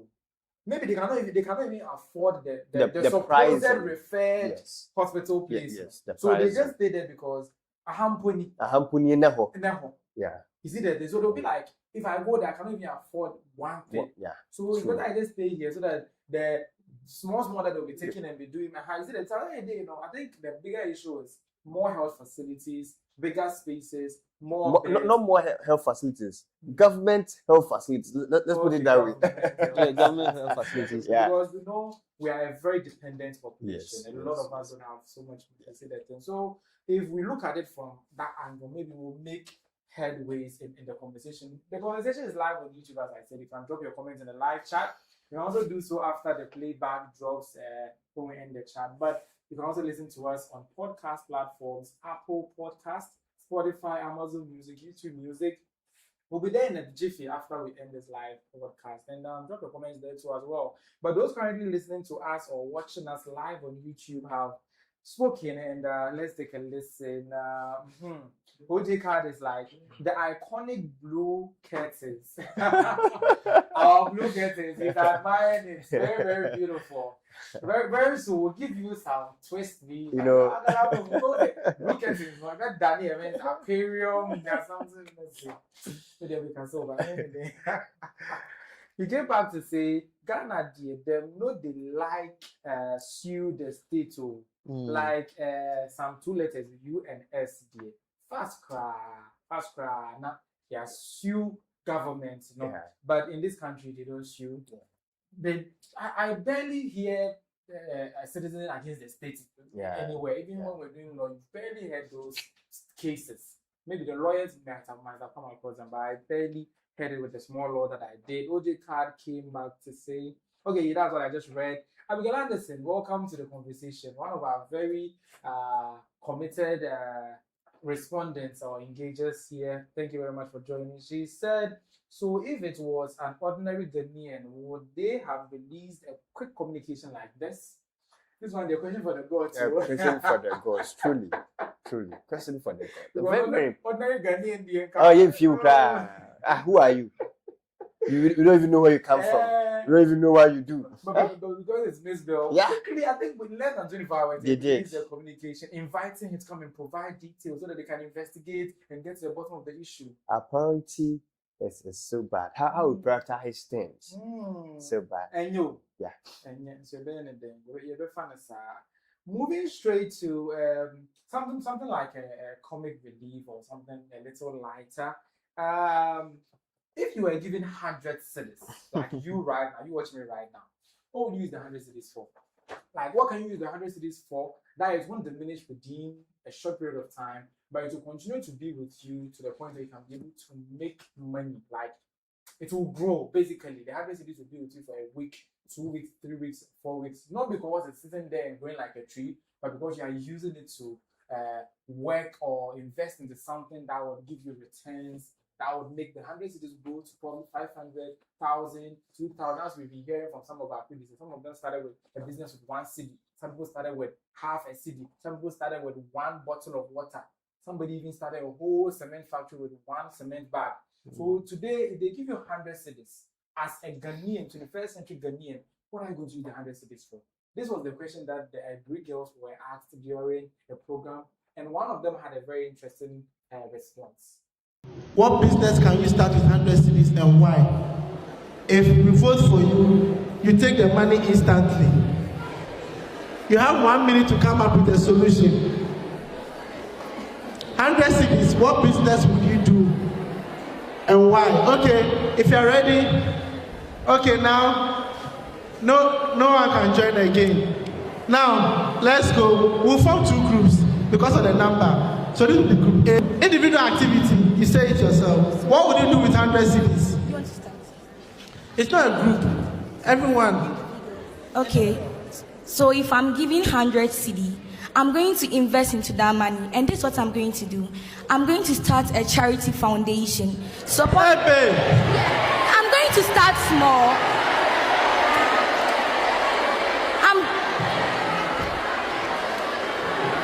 Dreams. Okay, allow. You just don't raise a build. You just don't build a building, but you start from a point. So I'm going to start by at least feeding 10 people out there. And if I'm to do this, people will get interested in this, and they'll be willing to help. Oh, let's listen to her. Okay, let's go. So if I'm giving that amount of money, I'm going to get to the street, at least buy food for 10 people out there to at least be the reason they would smile that day. And if I do this and put it on social media, and I believe there are thousands of people who will be willing and ready to support them. Thank you. Let's clap for her. The man himself was like, hey, you should. You need to start an NGO. Hey. But before we address exactly what the lady said, what will you do with 100 cedis? 100 cedis. So that it will grow. Yes. I'll take it from this point. 2 businesses. I mean, a university. We come to school, we have fridges and all that. I'll start with ice cream and then selling of eggs. Eggs, okay. Because you're animal. Yes. In the university, an ice cream, a very well prepared ice cream is sold for I think 5 cedis. Yes. Looking at the rate I can do it, at least every day I can make sales. Every day at least I can get an additional 20 to 30 cedis. And even if you don't buy it now, it will be in the fridge. It will be in the fridge. And with concerning the core eggs and pepper. Is it that food there? I don't know, but if you don't take care, if you're having 100 cedis, you finish it. You finish it. It's so nice. So as soon as you just said that, that was the 2 business that came to mind. Because I believe that in marketing you should have a fast-moving consumer goods. Yes, a fast-moving goods. Because your capital is so small that if you don't get fast-moving consumer goods, it's a get locked up. That is the point. It won't help. MG, 100 cedis. What are you going to do with it? I'll sell water. Water. Yeah, pure water. Yes, but that would be a long way. Because pure water is like 50 pesos. Oh, okay. To build on my capital, that's my capital. Okay. Some businesses start slowly and definitely. So I think the bag is like 10 cedis. 10 cedis, yeah. I can get 10 you bags. sell and you can get like 30 cedis from that one bag. From that one bag. Yes, so in a day I can sell about like 4-5 bags. I think it's inside like 30. Yes, 30. Right? So if you buy a bag for 10 cedis or less, it may even be less. Yes. You get like 15 cedis, right? Yeah. That's good profit. Yeah. And people drink a lot of a lot. Yeah, so that's what I'll invest in. But on a lighter note, before I start that investment, you know, to us. You're mad. Wait. I'm not. Don't mention the name. You see that red? Some app will be some red app with an S. I'll pass the. Okay. Multiply the money by 2. You know? Okay. But what do you mean the multiplication? It will multiply. Don't worry. It will multiply. Sure. It will multiply. Are you sure? Before I start my pure water business, I multiplied by 2. Somebody went and took some business money, multiplied by 2. But on a more serious note, hi Chris, the lady, are you guys not scared of the lady? Like the NGO thing. The NGO thing. Because I'm thinking you feed people. So I wanted to ask, where is she coming from? Her hometown? Do you know I'm asking this? I'm asking to compare the food prices at where she lives. If a food costing 10 cedis is so huge that it can satisfy someone by the roadside, I'll agree. Because I cry. But maybe she intends of doing 5 cedis, biscuit 2 cedis. And that one, somebody will come and support you. Oh, a small girl. She's a lady, yeah, a small lady. Hey, a small lady. Yeah. Doing such, someone will say it and be like, oh, if the little that she has, she's able to do this with it, let me support her. With something. But the reason why I'm saying we should be afraid of that lady is that charity is one thing, like the whole criminal syndicate, that's what they use, the money laundering. Yeah, to wash the money. Yeah, and to spend donors, funds and all that. So Charlie, they go. Allegedly, I'm alleged. I'm like, you think she's going to just allegedly as a cover up? I watched the whole video, and I think if I am someone who is supposed to invest in her, an investor, I'll invest in that lady. Because she has big. Well, it's 50-50. You know, she could do it, and someone was like, "Oh, this is something brilliant that this young lady is doing. Let me support her." And who knows? True that she will get a lot of people who sponsor her, yeah. But she could. It's a make or break, 50-50 for her. 50-50 for her, yeah. But Charlie, you know, someone will use it for money laundering, spend donor funds and all that. So in fact, even this small TikTok live that people do and they give them, you know, people use it to launder money. Some of the TikTok gift that they get, it's not real. This one, they'll tell you when you come on the live, I'll give you this amount of money. You know what? They cannot just get the money and it will come into the system. So they'll just pass it through there. So it will be like you ended via TikTok live. Via TikTok live. Meanwhile, they just use the TikTok live to. It's like I'm exposing some boost business. Then it's okay. So let me leave it there. Sure. So basically, they use it to do many things. The video that we watched is just an abridged version of the video. It's like 8 minutes long. And those of you who have come across the social media will know.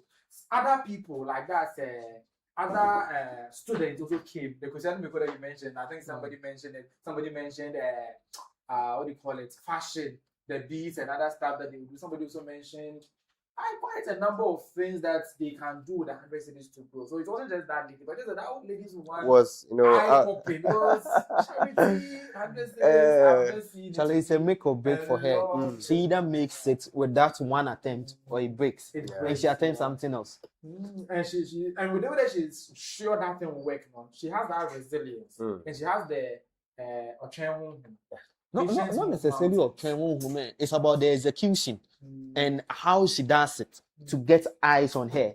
Because you just can't, you know, you come here, you make the donations to us, who will see it to acknowledge it and sponsor it. She will put it on social media. She had it all figured. So she has it all figured. So it's about the execution. So to me, I think it's a perfect plan if she's able to execute it well. Yeah. Looking at the bigger picture, I think it is. Moving on, the education minister was on the floor of parliament and he was like, the way that the recalcitrant, the rate at which our younger ones are going astray, the waywardness is at its peak.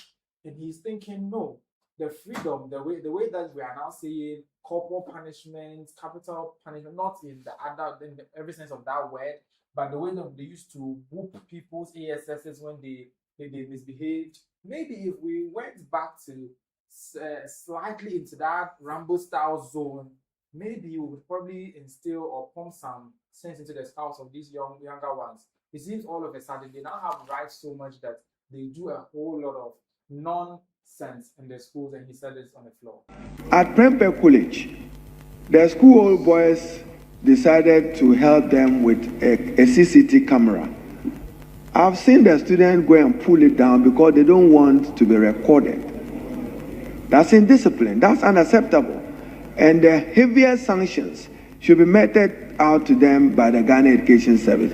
But I know, Mr. Speaker, we reviewed our capital punishment regime. And therefore, there is laxity. And many of these students are not punished for those unacceptable conduct. Mr. Speaker, only last week, I supported the Minister for the Interior and the Narcotics Control Institution to deal with the drug menace in schools. And you'll be alarmed that in some secondary schools, a student will have the courage to go and sell weed, marijuana, cannabis on school campus. Mr. Speaker, this should merit outright dismissal, because if this doesn't happen, he will poison the rest of the students who are completely innocent. So I agree that there is a problem. There is growing in this. And then, Mr. Speaker, there is a case in the senior high school WASSCE exams where some students decided to beat up a teacher because he would not help them in writing the exams. We've had an incident of that nature recorded, that because the teacher and invigilators will be strict and vigilant, they decided to mess up with the teacher. So we may have to rethink and review our punishment regime and to clothe the Ghana Education Service with authority to deal ruthlessly with any student who misbehaves and finds himself wanting when it comes to the code of conduct of the school. So, okay, so as you heard right there, the Honorable Minister of Education, that's Honorable Harry, who's like, we may have to rethink our capital punishment or our punishment regime in total, because they removed that part. The kids, they are just, as we will say in our local parliament, they are spoiling, almost you cannot beat them because they know their rights and all those stuff. Minister is like, let's bring back the capital punishment in which the teacher will go to class with this one, a cane or anything. You joker, you do a pa. That way, they will learn sense. But do you guys think in this modern day and age, capital punishment would have any difference on this? TikTok, Gen Z. It would. So it worked on us. Why won't it? Now is he Mami Kiani or Muhana now Maswadi? Yes, so it would. Is it's just that for them they are now more on social media. Yeah. And then you are more recalcitrant. That is, I believe, the two separate or different things among the anyone. This is social media in particular, so we don't respect. But ours was much of recalcitrancy. So it will work. These days, and I know and I believe they fear caning. They fear. Yeah, because I think the fear of the king will get them to the right thing. That is the point. Don't you think so? It will, because I remember my time JHS. There was this pre-tech teacher, actually borderline. This teacher caned us for like a month. Just because of borderline. Just because of borderlines. Actually, you would draw the thing still. He'll beat you. It's just I remember one time we were just there. A teacher entered the class. All of you lie down. And started caning us our bad for not knowing what we've done. After he was done caning us, he told us our windows were dirty. You can't do it to these Gen Zs. You know that these Gen Zs, when you do that, they'll get up and say, we're going to report you. Yeah. Our principal, he will deal with you. So because of that treatment, we always did the right things, even if we didn't want to do it. Yes. Just to avoid the cane. And it instills some discipline. Before you not realize, discipline per se, but like some fear of not doing certain things like they are doing now. And over time, it will become part and parcel of you, because if you are wary of your environment to the point where you get dirty, clean, when you're at home and you get dirty, you do it, yeah. You see that it's like conditioning. Over time, you get used to cleaning because you've been imbibed, or it's been inculcated into you that death shouldn't be with people. So I think what the minister is calling for is a good call. Yeah. But the issue is that haven't we gone too far in this free and dumb that they've added it to the point where now I think Owas or wherever he mentioned the school they installed CCTV cameras and the students went and pulled it down. If I heard it clearly, it says Prempeh College. Prempeh College, yes. So I when I heard that, I was like, oh my God. Oh, such level of stubbornness. Your alma mater. You see in the So he's a serious, be careful, we'll come back to our school. And they installed CCTV cameras there, and your boys, very stubborn. Serious, we will come back to school. We will come back there, and then if you want the old boys action, you see, over there when they used to come back for their 10 years anniversary and all that, and night before the actual anniversary, they go rounds, say kings and beatings. I tell you, the old boys. Why? We don't even know. Like they'll come. Like they just miss beating. Yes. You're just over there. All of you lie down. 10. Even teachers can just enter class and be like, and me feel some mpomo. You haven't experienced that before. I'm using the capital punishment. I did that. No. It still put us in right shape. After that teacher caning you, he will find genuine reason why he did it, and you would put it at the back of your mind and make sure you always early morning you go to class, you know you have mental, and if you don't get it right, you be caned. So you study before the class. So it even motivates you to study. But right now, you know, if you don't do what you score 0, nothing will happen to you. So why should I bother study? I missed one of them, and then the teacher used the cane. My head. The one who was closer to me asked the person, I think 3-2. So I was thinking that it will either be 2-2 or something. He says 3-2, and then he turned it to be 2-3. I said 4. Because I was so eager to give the answer. 2-2. As soon as I said 4 now, so these things, it encourages us to learn. And today, it used to work. To make you think on your feet. And today, mathematics, I tell you, even I go to the exams with that calculator, you could. I still do calculate. But these kids, they cannot do anything without a calculator. As I told you earlier, the conversation is live on YouTube, and going to YouTube currently, Abigail Anderson is saying MJ can use it to open a gym center. LOL. MJ, why didn't that come to mind? Charlie, you know how much one metal they cost? So the metal, you know how much one metal they cost? You get 2, and the money. Not even 2. Half, quarter. You won't even go and ask of the price with that 100 cedis. Who will sell to you? Or you want to be beaten? So you know, even if the that's why you went the water and the or maybe you can start something though. You cut some steaks and you send it to the carpentry for some nails. To do it like a dumbbell. A dumbbell. But it won't be heavy. It won't be. Oh, Charlie, it won't be heavy, but maybe you can do that with it. It's not small.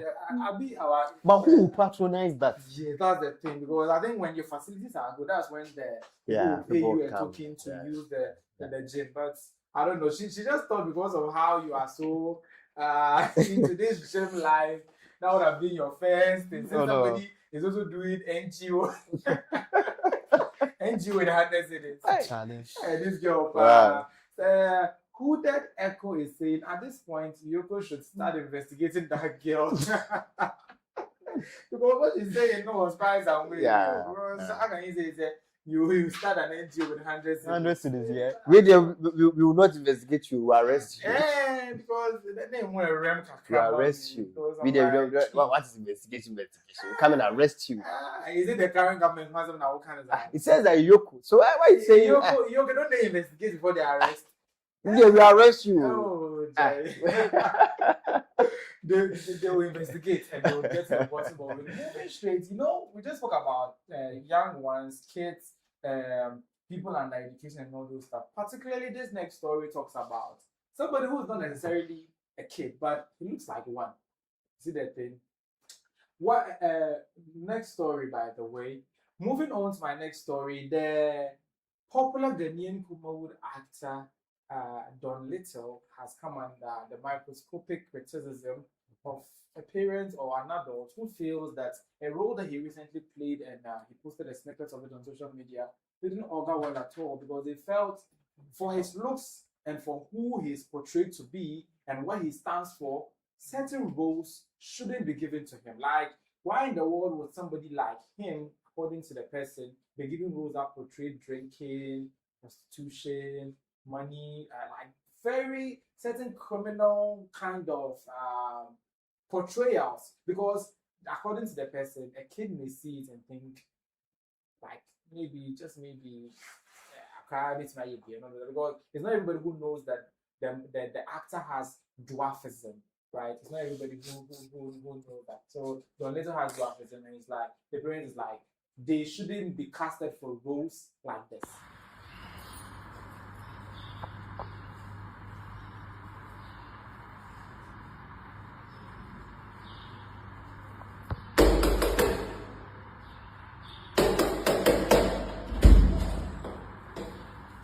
Hey, my brother, your time is up. What is that? I said your time is up. I open the gate for you, and I know the time. This one is not your woman. When you go relax, where you massage before you talk. This one will be wet. Hey, don't stand there and be distracting me. Come here. Here be business. Your time is up. So if you want to renew, oh boss, the girl is nice, it's sweet. So let me renew the girl. What do you want to cheat me? But what tell me? How can I know that now you are opening? Huh? My friend, add some of the money or come out.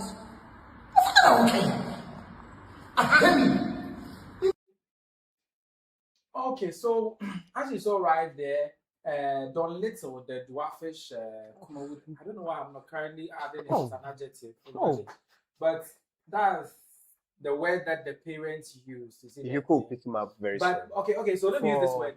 Let me use another word. Diminutive. Okay. Yoko. If you don't take care, Yoko. We'll pick him for what? Oh, you don't know these days there. As soon as you say anything small now, we are picking you. Okay. Okay. Yeah. Let me continue before you tell me.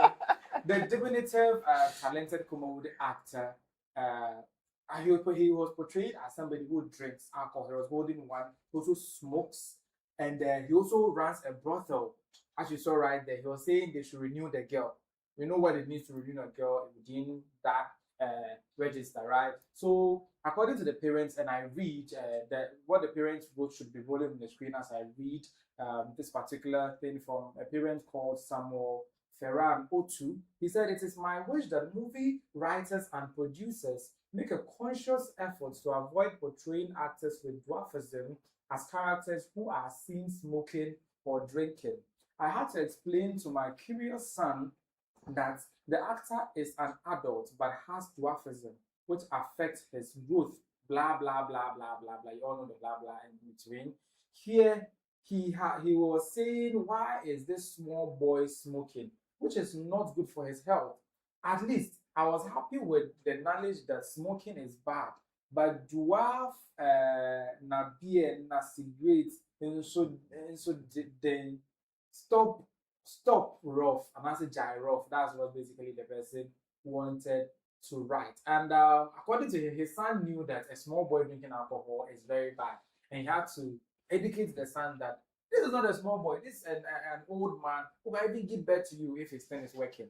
You see that thing? So he was happy his son knew it was good. Why are you putting out? The thing is this. Why are you putting out? As I'm saying, if he doesn't take care, you're going to pick him up. But okay, let me stop talking before you actually fix it. You think that they should curtail the kind of roles that diminutive actors are given as the parents is complaining about? I think the police should pick whoever wrote that comment up. Why? Movies are rated for a reason. Yeah. So if did the person give the age of his or her child? He didn't. Yeah. So if you allow your child to be watching a brutal movie, what message are you telling the child before even that scene came? But the thing is that this snippet was put on social media. It wasn't on. The movie is not out yet. It's a snippet to promote the movie. Okay. So the son apparently saw it on social media. I think he was scrolling, or is it that he was scrolling and the son saw it, or the son? So there is no, do you know you can even put parental guidance on your child's phone? Yeah. So that's not on your child's phone. Yeah. So what story are you telling us that if the movie comes out, the child will not watch the movie? So you as a parent should make it your sole responsibility of preventing your kid from seeing certain things in the first place. He's Donald is an actor. A grown one for actor who is the yeah. The person is also grown. Why should we deny him roles based on his nature? Yeah. So it falls on you, the parent, to guide your kid on what the kid sees. That's why movies are rated for a reason. Yeah. And nowadays, phones comes with parental guidance and all that you can set. Then your child will not be seeing certain things on the media. So if your child is already seeing those things, then it means that you, the parents, is failing. You failed as a parent. Yeah. George, are you of the same? I will divert a little. You beg to differ. Yes.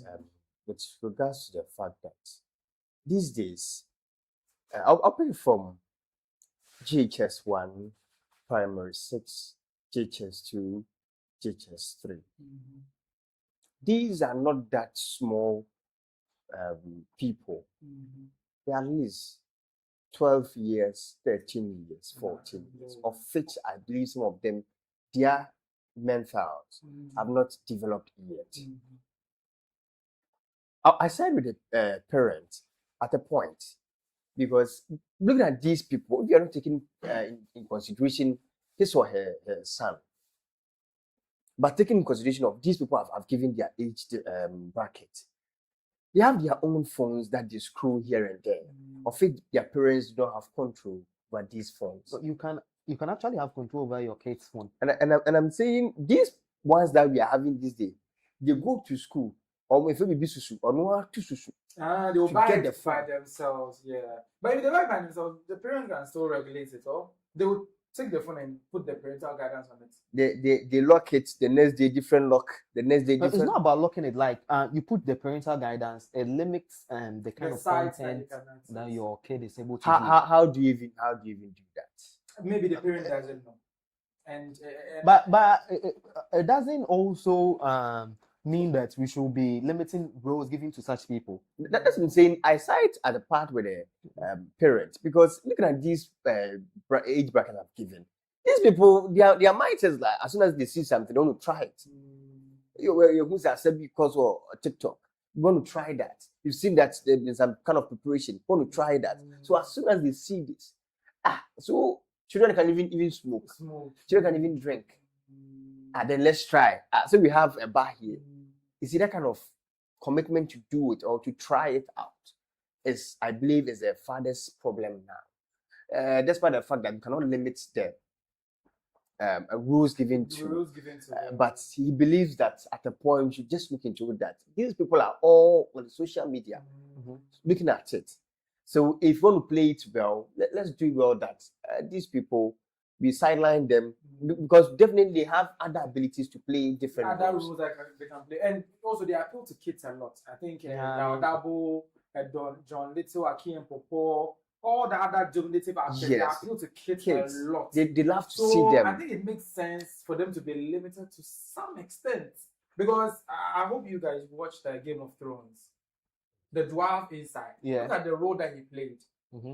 Anybody could have nobody apart from him would have played it. So the dwarf did stuff in there. You see that thing? He did stuff. A lot of stuff. Yeah. You see that thing? So looking at how other dwarves in other part of the he did X-rated stuff. Exactly. So now our but dwarves, he said things. Yeah, so he said things. It seems he doesn't want to support what I'm saying. So I'm trying to paint the picture for him to get the clear picture of what he wants to say. Actually, that dwarf did a lot. In fact, he was the centerpiece of the story. In fact, he did a lot. He turned the story upside down. So you see the role that he played. And the fact that he is like that, added a touch of emotion, how he was treated and all those stuff. Those who watch the Game of Thrones know what I'm talking about. So looking at that, if we limit our actors, we are depriving them of potentials like that of the Game of Thrones actor. Is it? I've forgotten his name, Is it a thing? But basically, that's what I think. But then again, I believe very well that, see, we did hinge on the fact that some parents do not know these things. So NCC, I think this is a recommendation to NCC that to educate our parents, not even we students alone. NCC, there's a job of NCC to educate people, not only on voting. When it's getting to voting, you see NCC going around. When you go to NCC, we don't even hear of them. So it's very much important that NCC starts running some promotion, some adverts to curtail this thing from the beginning, so that doesn't escalate. Because it is now starting. The parent has hinged on it. You see, by the time we realize, you see a child, 12 years, 15 years, a video, and then smoking. I think there's a current video trending like that of kids in a school smoking. I wasn't able to add it to the production because of obviously community guidelines, because they were in a school and the video, the school child was smoking on camera. It was really, really appalling. The most serious note too. Kadwa there. So that is the point. That's what your life is already short. You are smoking. Or 2 shots back. Your life is already short. You are smoking. Oh, bars my nigga. So you know, yeah, you see that. So they maybe just maybe. I don't know, but I feel if you limit them, it will go against them. But if you don't limit them to, they will destroy the kids because they appeal to kids a lot. Yes. And as Abigail Anderson is saying on YouTube in about the live chat, she's saying we grew up watching Aki and Popo, and there were movies that they used to do that. But it depends on the advice the parents will give to you, because and even the storyline alone also brings a moral. So according to Abigail Anderson, Aki and Popo used to do that in some of their movies, like engaging in women, drinking and all those stuff. But their parents, or her parents at least, gave her advice about those things, and also even the story that they were telling to the moral in it made them know that they shouldn't smoke. Like, it didn't end well for Aki and Popo. It's the Aki and Popo movies that she watched. Me, I've seen Aki and Popo movies that Popo got someone pregnant, and the moral lesson was that Popo got the person pregnant. That's all. Hey. So should the kid watch that movie? Hey, are you sure? Should the kid watch that movie? To Aki? Nothing will happen to the person. But the Nigerian movies always ends bad for the person who did bad. That's why we say life is not a Nigerian movie. Like somebody will come and propose to you, you say you don't want the person. The next moment, the person will become rich, and you will now be suffering and all those stuff. Basically, that's what Abigail Anderson is saying. And she also came back to say, so please, you can't limit someone because you think your child will do that. You should rather advise them that when they see those things, it doesn't mean they should replicate what they see on the screens. It doesn't mean they should Abigail, you may be right, but I may not agree with you, because here lies the case. We have peer pressure. Now, the peer pressure is not really as we see these days. It is now social pressure. And social pressure, social media is part of the social pressure. The things that we see, that's about 3 weeks ago. So we talked about the flagging of these vehicles to CI school students and then JHS students who have completed school.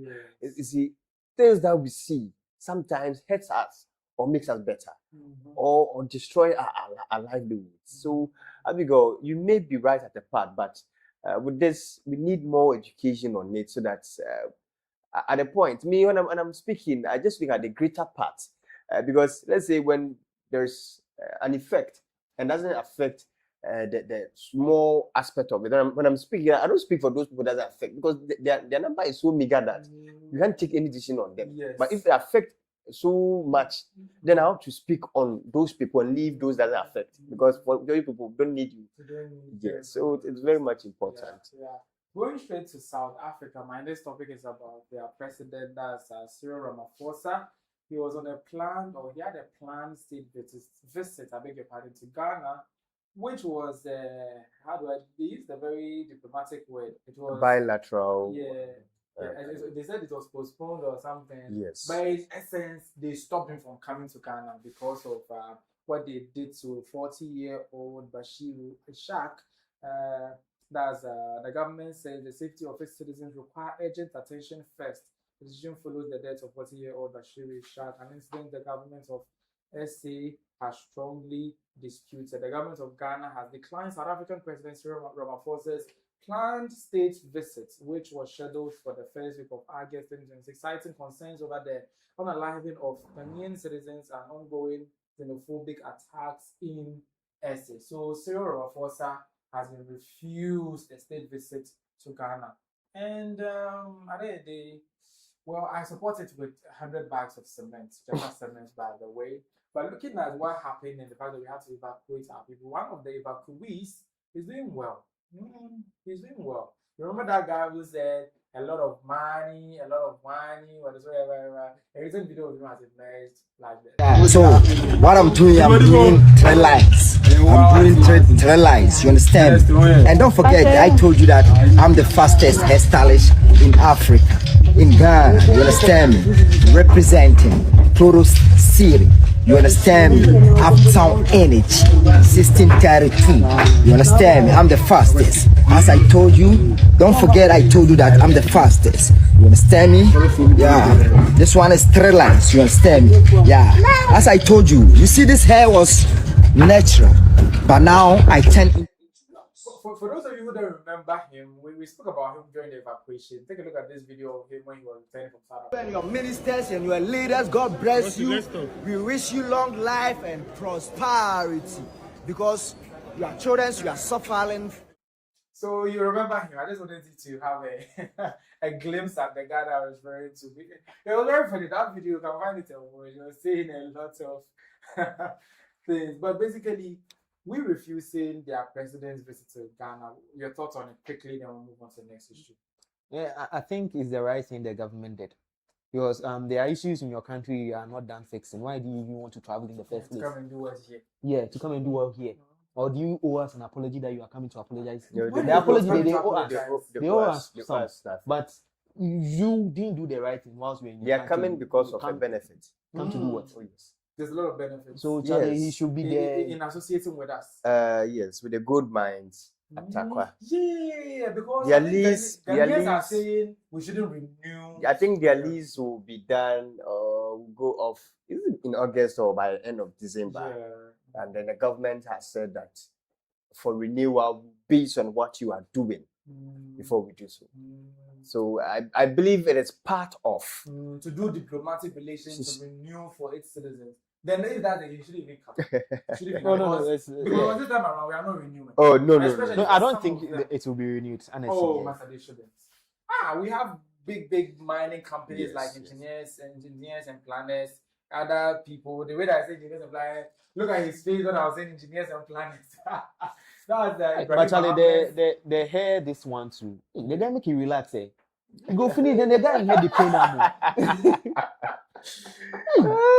So he was refused. He was one of the evacuees, by the way, as we said earlier. And now he has established his hairstyling business, and he's doing well. He's not even a social media influencer. He does these hair videos and put them online. People patronize it. He's getting money online, getting money via the hairstyling, as you can see. And it's all because some people decided to say, go back to your country. Get back to your country. So at the end of the day, he's back in his country. And he's successful. Exactly. Yeah, Charlie, so just South Africa, he go where they speak accent like that. Yeah. Imagine saying they essay.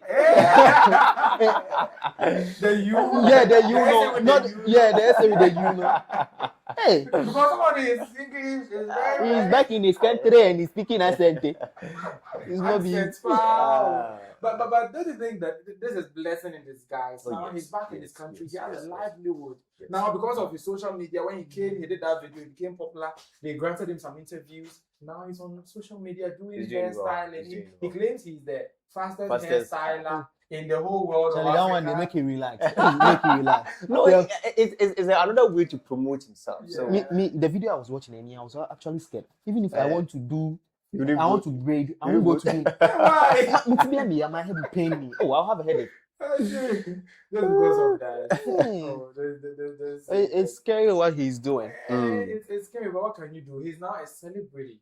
He's now a very, very, very powerful celebrity. So we'll just take it like that. But do you know that a national service personnel has stolen some amount of money that if I mention you open your mouth? wow. Hey, How much is that? He was working at the DVLA, that's the Drivers and Vehicle License Authority. And he has been charged stealing 300,008. 300,000. How do I even mention that figure?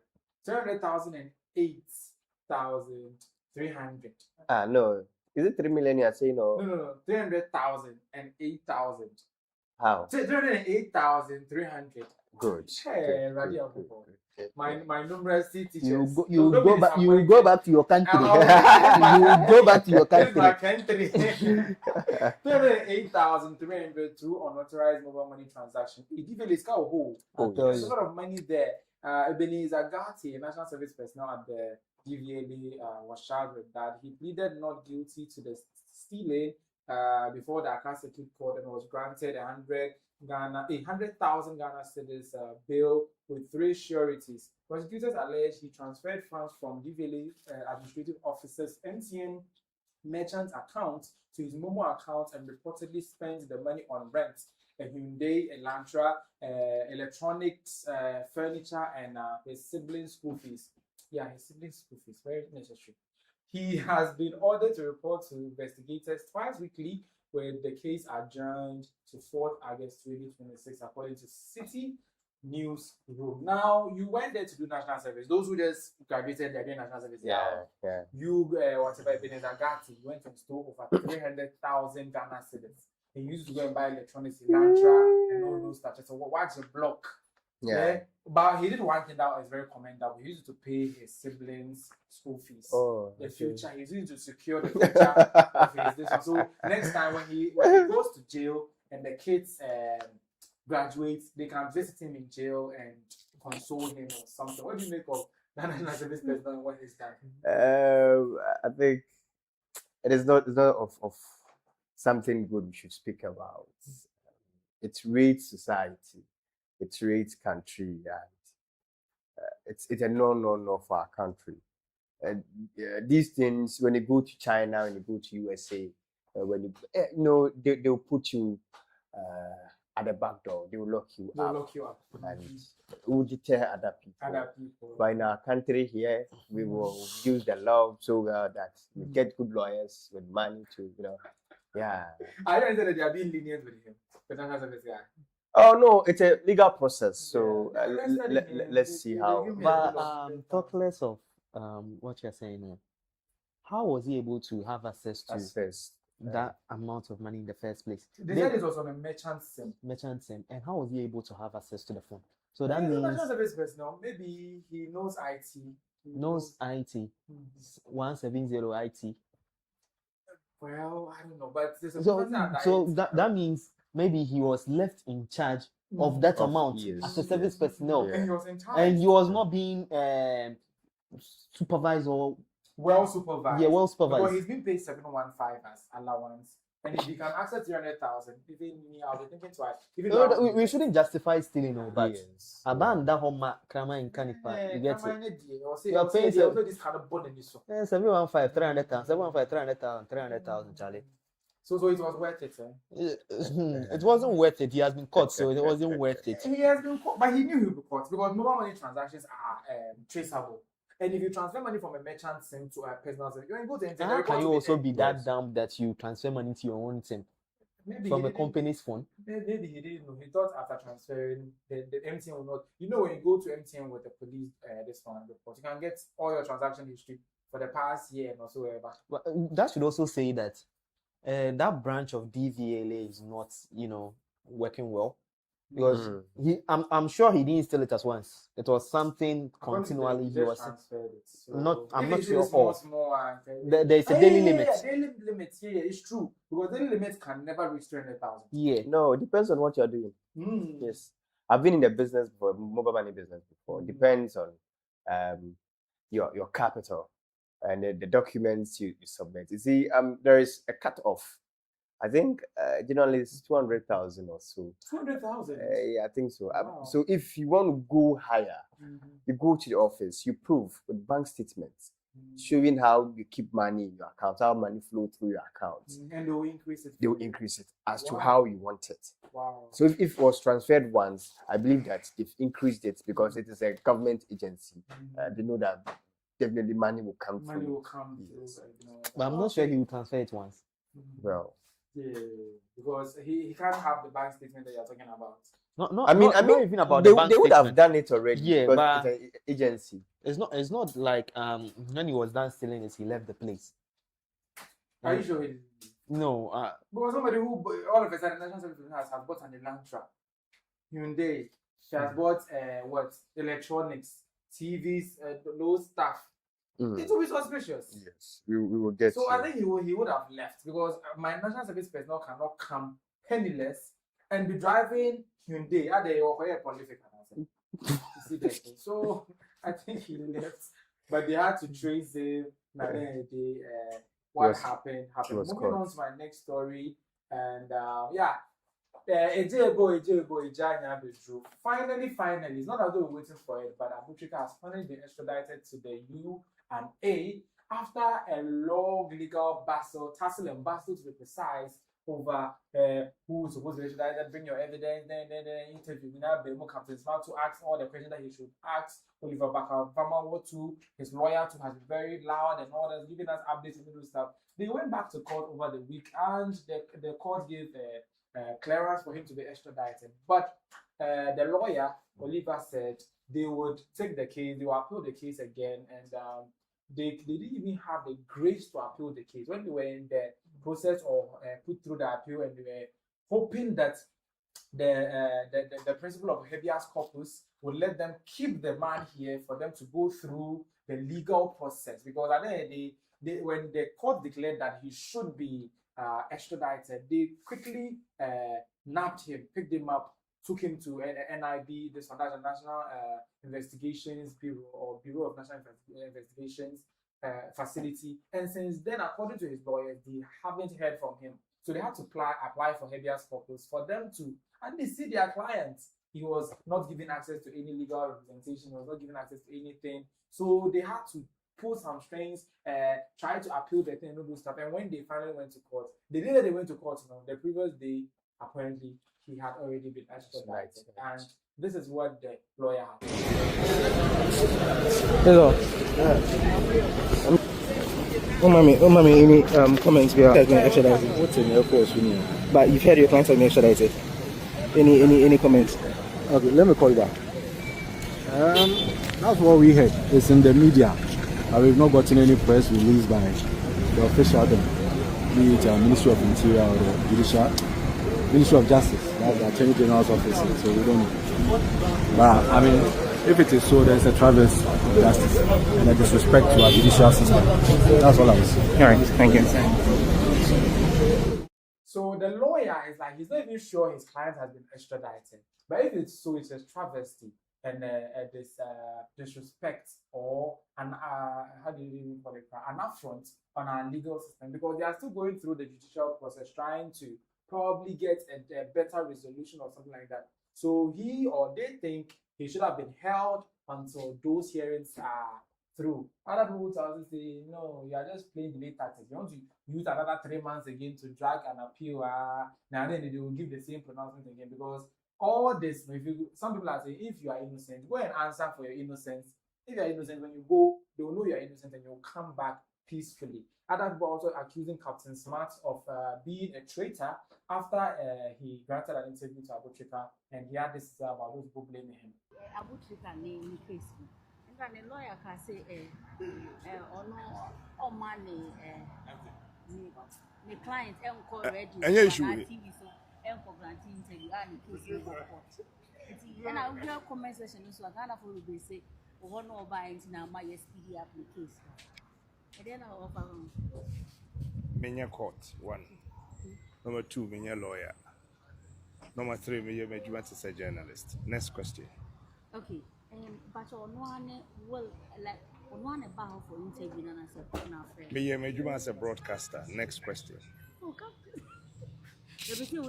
Menya Mejuan as a broadcaster. Interview by affecting it. Affecting say. In a way, say, and account will ma. Honestly, we can want someone of I think we can look for the video. And then it's something affecting it. I'm not sure it's affecting it. We're gonna phone the brain say. Any of my dream. One say opinions are like noses. That's what Madam Henry. So what you're thinking at any given time is not what I'm thinking. We may agree, but we may not have the same opinion at any given time. Next question. Why not Ghana for maybe Ghana name Makabi? Comment section, No. Okay, so basically, his father is like, don't put this on me. He's not Akon. You can't put the blame on him. He just did his work as a broadcaster, and what happened, he is even saddened too as well. But apparently, those of you are still in doubt about the extradition. A video of Trica in the US actually emerged, and when he was he touched down the states in a video that we saw. At least they were treating him well. The feds were holding his luggage and all those stuff, and he also looked fine. Unlike what I think his lawyer Barker-Vormawor was saying, that he was taken to the police hospital and all those stuff. We saw Abu himself walking out of the plane in this video.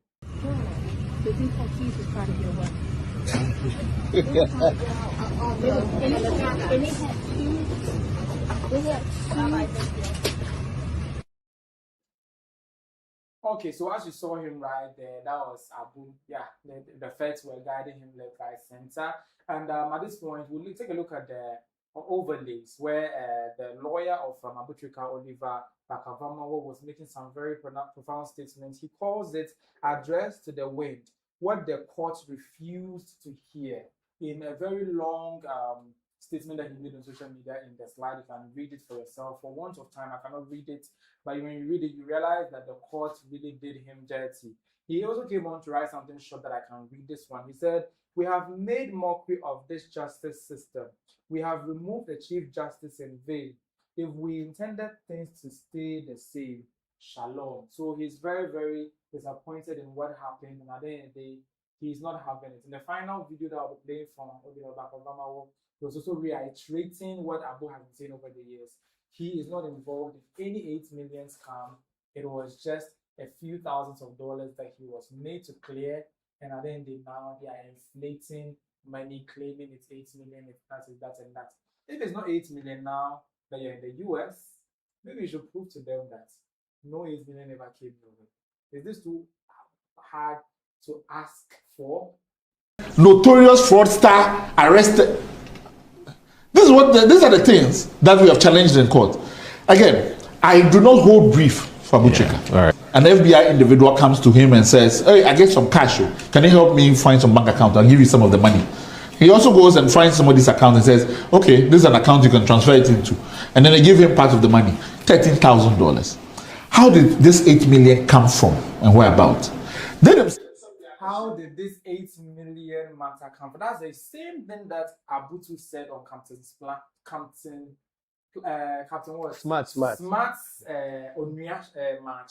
So they all have the same story.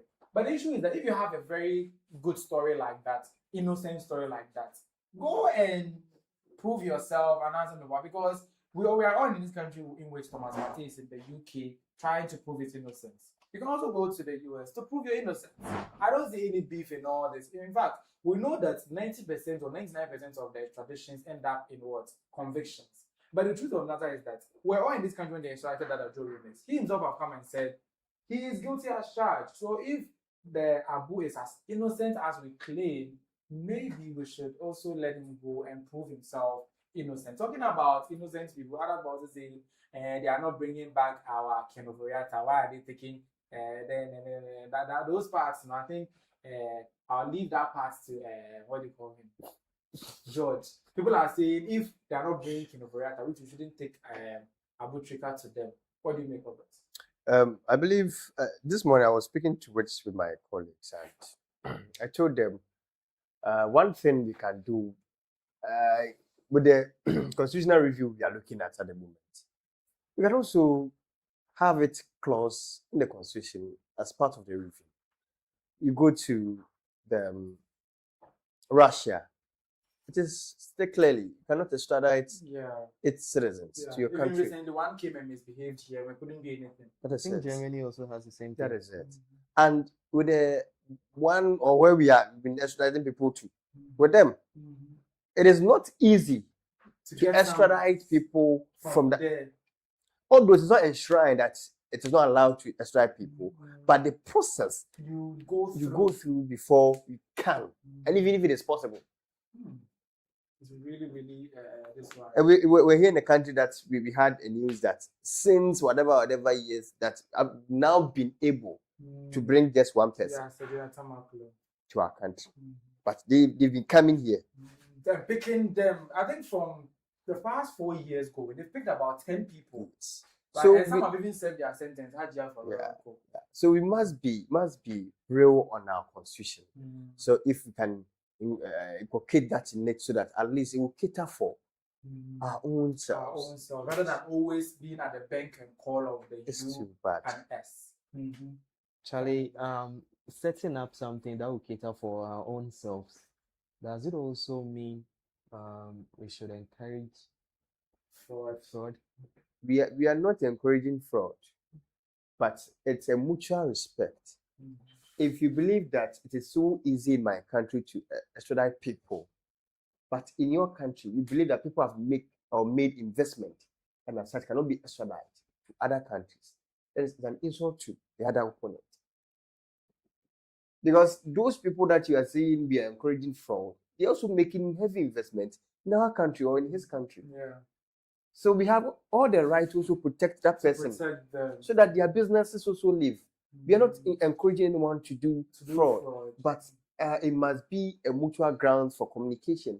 If you do, let me also do it, and there will be fair grounds. We honestly thought there was going to be an exchange between Ken and Abu. Yeah, I think Martin Kodu has been pushing that. If they don't break Ken, we should also give them. I was in support of that idea. That I think last week we even spoke about it, and now Ken is not yet in. But that's one of our bargaining chips that I think we've taken our bargaining chip away. Even Abu that they even took him, they took him away. Still till you, they sneaked him out of the country. They put him on a commercial flight. That's why we had that video that we had. Even though in the plane, they were making Abu Trica watch Tom and Jerry. Abu, old man like this, will he be watching Tom and Jerry? How did you know? It was on the screen. Look at the slides. This one rolling. One of them, they were sitting in this one. What do you call it? The plane, and like somebody from behind them snapped them. You can see, say, "Papa no watch him," and they did all that because if they probably try to extradite him in a special way, people, maybe his lawyers would have gotten this one, the habeas corpus, or the other restriction that they could have gotten, but they quickly tried to maneuver their way to get him out of the country. Talking about not probably maybe it's a promise that my boss will come back. So maybe it's an exchange that is yet to be fulfilled. Let's hope for. Let's just go but for probably it. But your boss, he has to come. Or people should talk to him to come. Why must we talk to him? There are matters in court, legal processes. We should talk to him. But the thing is that even to the point where eyes are arrested, why did you come? He should come. Now you arrested me and now accusation. So they've released him. He should come back. Talking about encouraging fraud, Nana Romeo also shared his 2 bits on this on his platform when all these things happen, and he was like, maybe the financial intelligence this one FIC, Financial Intelligence Institute, something like that. Commission, Financial Intelligence Commission should start looking into some of these young boys who get money without any permission. This video. Yebesle yoku say the rate at which ebimu pressure will krum hano. Mojuma no mamunye no office mon shas ya na mun kokrum na randomly mon pick cars ebimu dia begu krum hano won etoda ne da ye die ni mu a na ese tontoro bi ne dem ubehu young boy utum sa kwai yen shedam hu business bi oye but car wa dem no be dwane ene ye guess ji o mo je eti ye be sre yoko se mon fa krum se mu hu ka bi na mo suspect ya munyina no na mo musa no udi de sen ye betime ha license na car no hwan de ya adwuma bɛn na woyɛ na fe ya probi nipa na hwɛ na adwuma woyɛ emrantie de bebre wo krom ha anuanom pressure nkwa no mo de ma youth no wo mo nhye da nya adwuma enso big life eno mo live. So if you see them on the streets in their big cars, stop them and tell them to produce their license and look into their source of income or finance, and you will be gobsmacked. According to Nana Romeo, the Yoko, the FIC should start doing that. And maybe the pressure that these people are throwing about onto our youth to the world. And today I was speaking with somebody in the person like, hey, this thing, I wanted to do some. They're scamming. I wanted to do that. I was like, you to do something. Hey, it's like, but now I'm here, they are arresting them. Like, hey, don't do it. Yeah, I'll still do. By the time that they arrest me, I would have built my house. It's like, hey. And I said, what? They're arresting them. He said, oh, they are stupid. When they got the money, they were flaunting it on social media. But she would not flaunt it. The person was a she, by the way. So I was like, hey, this whole thing, no, if we don't go this route, maybe all of us will become fraudsters and all that. But do you think that what Nana Romeo is saying is workable or is something we should consider? It is. We can consider to do it. Probably we may need more resources as to probably intelligence, probably employing more people to the field, because it's quite some way. See a young guy, no one say, no, we cannot do work to get genuine money, but sometimes it is above average. It is above average. It's above what they can even yes. And looking at Abu's case, you've had a number of videos flaunting the money here and there. And you get to know that, if you are getting genuine money, would you even flaunt it like this? So it raises the question, and then raises the bar that there's something wrong. So they should look into it more. Finally. Yeah, I think I support Nana Romeo, but so it will be very difficult to do in our country. To do that. To do it in our country. And it will also encourage a lot of corruption. The police will use it to take money from the boys. Instead of arresting them, they rather be taking bribes from the boys. So it will also make the boys kind of think that they are getting protection, definitely protection from some police officers. So it will encourage them to do more.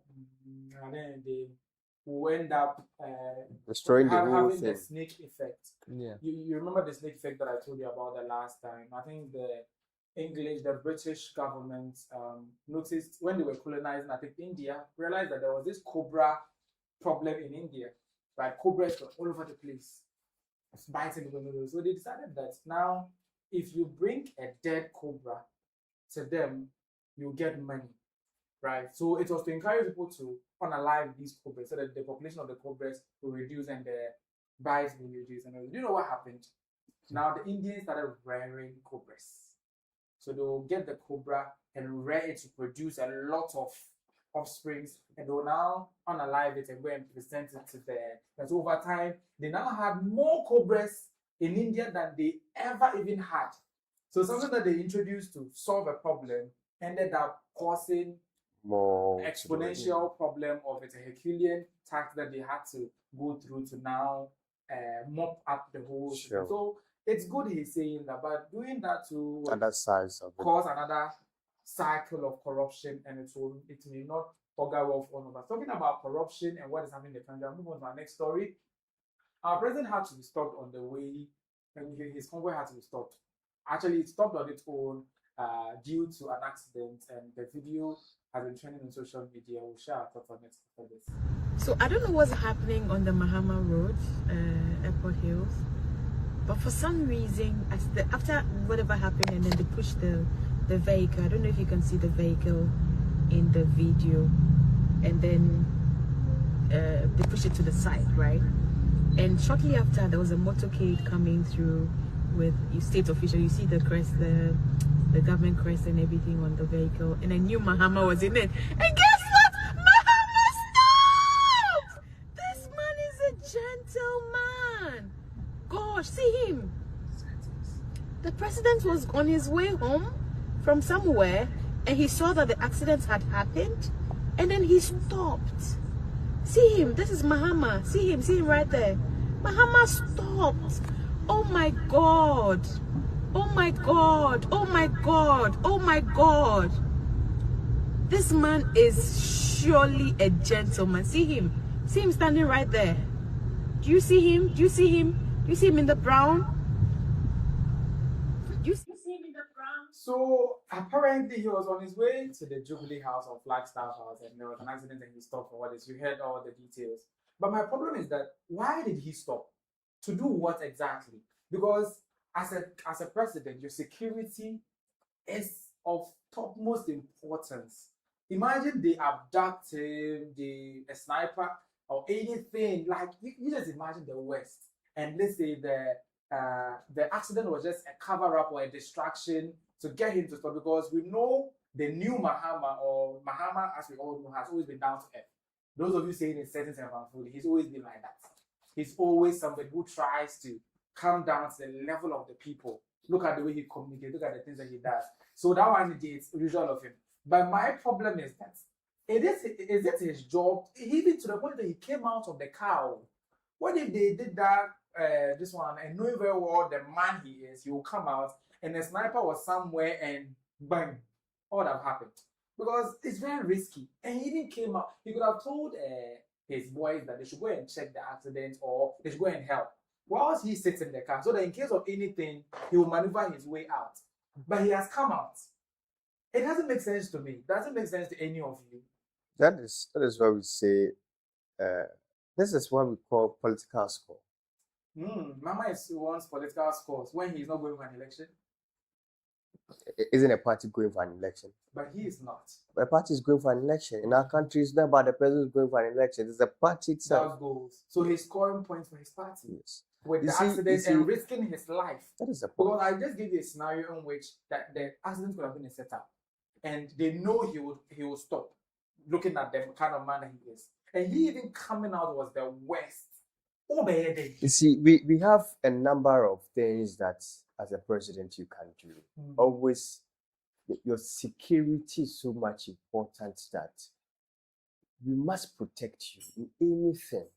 You must do well. You see, it was in the case with Justice Tokonu's issue that he traveled without a security, which is one way or the other an abuse of power or a judicial something, and as that was then allowed to go home. You see, so the security aspect of the gentleman of our land must not be, brought to that level. It is good that as a president, BBS you share what is going on, but it's not easy. We shouldn't accept it. You can send your security person or any other person who is higher among the delegation to check up. Oh, president, maybe share the airport. You see, then they report to you. You take actions for that. So yeah, I don't support it. It didn't augur well. Yes. And looking at the way that the lady who was recording him was very excited, I don't think the president knew somebody was recording. No, not at all. But the lady was in another car, very far away, and zoomed in to capture. That was the point where it looked human. Yeah. Because you cannot tell me that they knew an accident will happen, they will come out and somebody would record and all those stuff. And that's the point where it also brings about the fact that his security was very low during that time. Yeah. Anything could have happened. Just like the lady was recorded, somebody a sniper could have also and zoomed in and so it was very bad. So you think it wasn't worth it? It wasn't worth it. The lady was praising him. Yeah, no, it wasn't worth it. It wasn't worth if it. He really wanted to show his love or humanitarian side, he should have sent his security. Yeah, not himself. Yeah, not himself. He's putting all of us at risk because the moment that he gets attacked, the whole country can be destabilized. Oh yes. It will be like somebody can just go online and announce that Ghana is under and people will just be moving helter skelter because they feel the whole country is thrown into chaos or something. So Mr. President, we beg you. We know very well you are into that humanitarian side of that place. While he's busy saving lives, quote and unquote, on the streets, he also brought an initiative called Nkongeten, and the minister was called to a committee to deliver progress of it. Yeah. And what he said to me was very, very appalling. But later on, Parliament also reacted to it in an even more appalling way. Let's take a look at the video. Some also decided to kill and eat all. In fact, they were even sending me videos that, Honorable, we are eating everything. But this is not meant for that immediate consumption. We just wanted people to rear them, sell, and reinvest so that it becomes. Honorable Minister, that's the trending story, that they are eating the birds. You've seen it, that trending story you have just mentioned. It's trending? Yes. Oh, okay. That they are eating the birds. Oh, okay. But, Mr. Chairman, even though we don't encourage that because we wanted them to capitalize on this, to earn something for their livelihood. If that is what they have decided to do, at the national level in aggregation, it also helps. If they are able to build a good taste for locally produced poultry, that is a big plus for us. Okay, so this very issue that you just the Honorable Agri Minister just addressed, he's ably assisted by my favorite minister, the Honorable John Seton Dumelo. I always speak highly of him. That's his boss. He spoke about him, and the issue found its way to Parliament, and we expected Parliament to dissect it critically. You see that thing, because taxpayers' money went into Nkongeten. Is it a vibe? But they too, they did this. Mr. Speaker, to this morning, this early afternoon, I don't know why the majority leader and the chief whip, they've just boxed me into a corner because they are allowing my classmates. John Dumelo is my classmate. Even the Akukon Kitty, the minister just arrived at Omudiaye Jollof. So, oh yes, so yes, at the government assurance office, he said some people have sent him videos of doing live soup with their chicken. So, Mr. Speaker, he can lay the paper.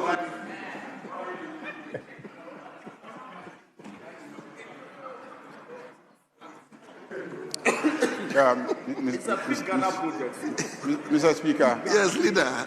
I think the problem is that the minister has not sent some to Honorable Habib. So if the minister can make arrangements for some of the Akoko Ketiketi to be sent to him for his tasty jollof. Now they are Akoko Kesi. Now they are Akoko Kesi.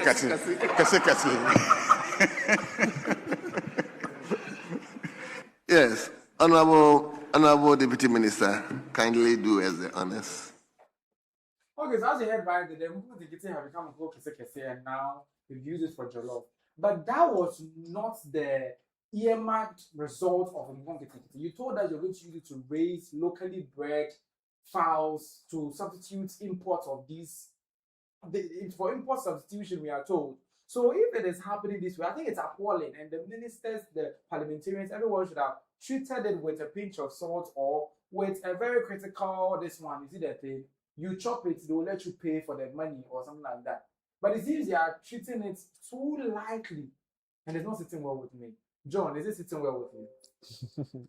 Charlie, this will tell you that Nkongeten was brought about to just chop money. it was brought about to just shop money. If they were really serious about rearing to reduce imports and all that, they would have focused on what the tax was. But they chose to. But how were they even kill Like how? Preparing Kitty? No, they said they read them. They read them. The cashier stage, as the minister said. And now, instead of selling them and getting new layers or brawlers, they chopped it and send videos to the minister. I don't know. So she tell you that in Kitty, like we shouldn't have done it at all. We should have. It's not sustainable. It's what? Oh, Charlie, how can you tell me that it's sustainable? It's not a good investment plan for a government to support. If you support that, support our local farmers who are into that, rather than you personally putting your hands into it. And besides, they got the fowls for free. So something that you don't put your money into. So they also got it for free. So they are abusing it. They will spend wasting taxpayers' money at the end of the day. Charlie, and now something that would have been an import substitution measure has now turned into. And see how they were even playing in parliament. Yeah, and John Dumelo, when they were saying my brother, he was happy, and he said they use it for jollof. He said no. Like they when your opponent is complimenting you, you have to be very careful. When they were complimenting John Dumelo, he was happy in his mind, and he said he has used the chickens for his jollof. Yes. But what do you make of this? Chris, you were in this country when the government wanted to do so, where the NPP came up with a whole lot of issues about this, that it is not sustainable. If you want to do it, let's cushion the farmers themselves. This thing that you are doing is you are just giving to party loyalists or something. NPP raised a whole lot of questions about which I know you had a number of them. Even the president himself spoke about it. I get it. So Nana did. So it should tell you that truly, as MJ said, it was to spend money, because someone sitting somewhere come for chicken and go and rear. Let's take into account the food that they eat. After September, there's nothing. There's no money to go and then get new food for or fees for the kids. So it was a waste of money, and this way we've come as a country. It's too bad. So it's just political. This and that in our country is not helping. Some of the initiatives are not helping us at all. But because of politics and then our pledges to our country, we tend to do things that are not realistic. Yes, so it is bad. It is really, really bad. Moving on straight to our borders, our neighbors here in Nigeria, their superstar global icon Davido was recently on, I think, Talk Chaw Xtra, and he was sharing past experiences about his global hit song Aye. He was talking about the vixen who was in it, that very natural beauty there. You thought she was casted, right? Apparently she wasn't. This was what happened. The girl that was meant to be the main girl, she was in like some pageant thing. So about to shoot, then her manager was like, oh, stop. They just called from the pageant that she's under contract. And we cannot use the girl for the video. She's thinking like, how can you guys do this? Like being in this video is way bigger than being in a pageant. Yeah. Bro, we looked around like, bro, we cannot reschedule. We've driven 5 hours. It's in like the bush. Yeah. Bro, we had to use her makeup artist. And then the video became so huge and they fell out. It was so crazy. Look at you, breaking up relationships, friendships. Telling you, they fell out like, that was meant to be me. You took my... What you want me to do? David, don't say come out. The crazy... But can you believe the video was caught pants down? He was capping. Yes. I don't know why he just wanted to cap. But apparently the lady who took the role, that's the model as we saw on the screen, came out to the bank when he was saying, according to her, she didn't fall out with her friend. That's the lady that she was being makeup artist from when the pageant was told her to drop out from the music video and she took up. She came to her Instagram and said, you, Davido, you're a big fat liar. You are lying. And if you ask me, I believe him. Davido is lying. And even if you don't believe it, Davido himself came back to tweet that, yeah, she didn't fall out. Like, he tweeted it later on after the lady debunked what he said, going on to confirm that he was just full of shit. But having spoken about that, what do you think? If an opportunity happens to be for your friend, and for some reason your friend cannot do it and you do it, should there be any problem? No, there shouldn't be any problem. But I think to respect the relationship, when you are done doing anything, you have to at least balance your friend. So if the lady didn't do it and they fell out, that's where I would have seen an issue with. But since she claimed they didn't fall out, they are still very much friends. So it's very fine. So if your friend is going for something and he's not able to do, and you is having to tie your naso, it just happened to slip onto your. Yeah, you should do it, and after that, and just settle the friend. It's not necessary though, but just to appease. Yeah, appease the person. What do you make of this? You remember that video? So MJ is now advising our president that say, you know, I don't know, I want to turn now, so we should help us, you know. So,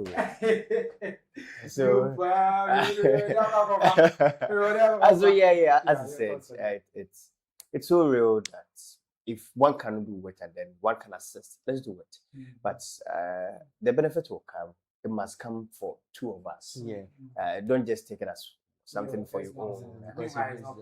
Not at all. But why do you think the video carved about the part where they fell out? Because clearly they didn't fall out. And when she came to debunk it, he came back to say, yeah, it's true, they didn't fall out. The story was true, but they didn't fall out after the makeup artist. Yeah, I think when they go for such interviews, they just say stuff to and to make the whole interview interesting.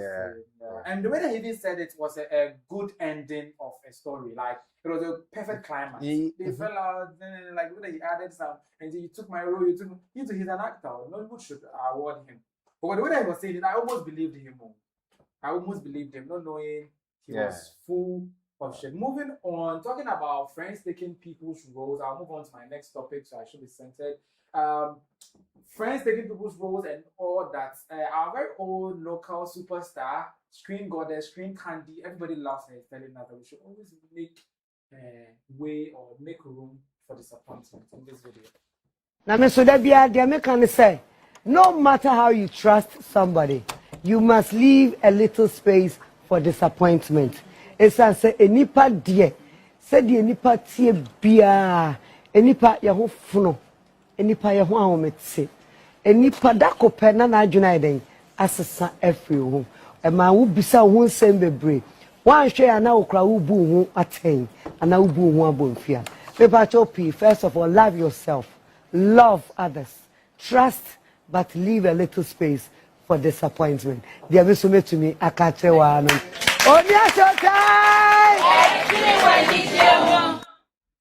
She said, no matter how much you trust somebody, always leave room for disappointment. Because nipa you bad. Nipa you bad though. Nipa you really, nipa you cobra. Hey, nipa you cobra. So we may trust no said then. I would also expect the worst more. Like Game of Thrones, Lord Baelish or whatever. It's like people always have two sides. They choose to show you one side, but always expect the other side regardless, so that you will be totally disappointed when something goes south. Considering what our granny or our mother is telling us. We have to even add something. That be all she talk. Yeah. She just said it. Or should I debunk it? Oh!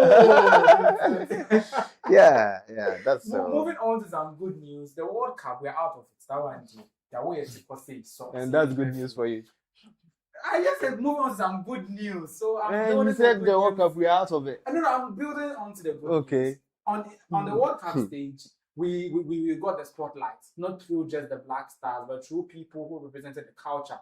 One of the few people that were taken to the World Cup were Dabo, some of the celebrities, some other people and stuff. And in one of the coverages, he was holding the World Cup, and the commentator was like, "Look at that little boy holding the World Cup."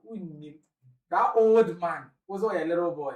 But anyway, after all that, he went on to become a sensation, a global sensation, when he had an encounter with one, John Terry, and he was calling him John Terry. And he also met Haaland. Okay, was it Haaland? Hey, Bema. He met another superstar. Bellingham, please. Yeah, Jude Bellingham, yes. And he was like, Jude Bellingham is even his friend. And apparently they met right after the John Terry, John now John Telly video. Let's take a look at those two videos and we'll share our videos about how people make use of opportunities presented to them. Because another one went there and he went in full and he came back with nothing. Let's take a look. Me and John Telly. John Telly. John Telly. John Telly. John Telly. John Telly. John Telly, Ghana. Do video for me. Please. John Telly. Yes. Me and John Telly. Yes, mate. How are you? I'm good. I'm from Ghana. I know. I can My see. friend is good. He said he wants to give me jersey. Maybe he comes back. Okay, let me show you. Nice to meet you, mate. Okay. John Kelly was given like the iconic football legend, retired now. They just did it perfectly for Yaodabo. And I love the exuberance, like the excitement, the childish excitement that he uses to do it. He's very old, as we all know, but the way that he does his things is very interesting. And now it has gone so much that it has given him waves, giving John Terry waves to the point where John Terry even wants to associate with the waves that the Ghanaian boy is bringing to his name, to the point where he has done a video in which he's commending the Adabo to the point where he even wants to come to Ghana when he said this. Hi Samuel, my friend, it's John Terry here. I'm only joking. It's John Terry, guys, and I just wanted to wish Samuel and his new soccer academy, the Dabo Soccer Academy, all the very best. Guys, I hope to get over and see you guys one day, but I wish you all the luck. Make sure you get there and work hard, and more importantly, enjoy it, because what a fantastic opportunity. So I wish you well, and I hope to see you guys soon. Good luck, my friend.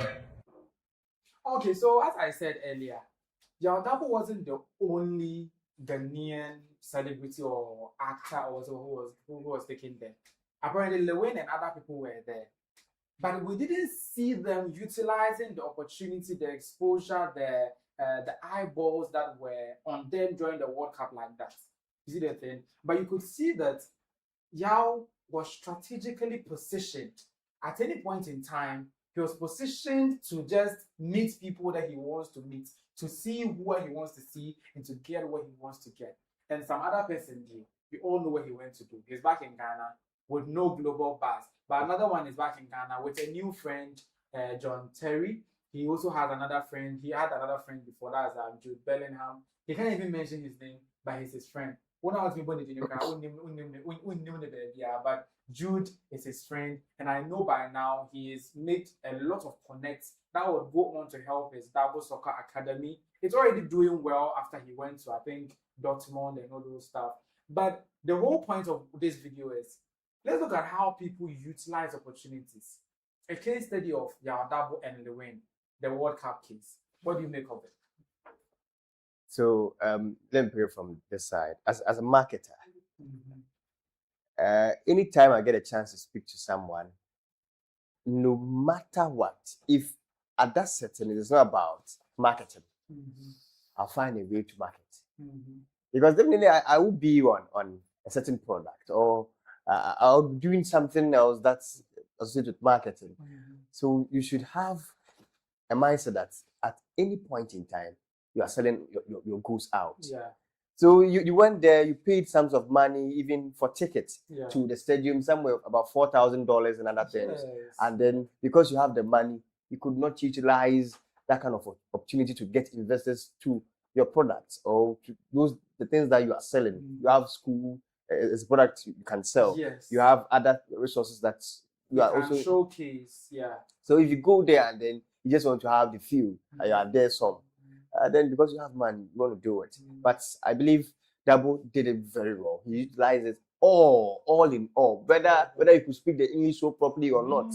Or can be sad. No, didn't name and they were yeah. So he did it well. Now globally, everybody knows John Terry. John Terry. If I'm Yaodabo, I'll change my name to John Terry. John Terry. Because John Terry is there. I'm also John Terry. Because I don't know if you've seen that video where he met the kids. Yeah, the kids like, were all calling yeah, him. I saw you when you said that. You said John Terry. It's not John Terry. It's John Terry.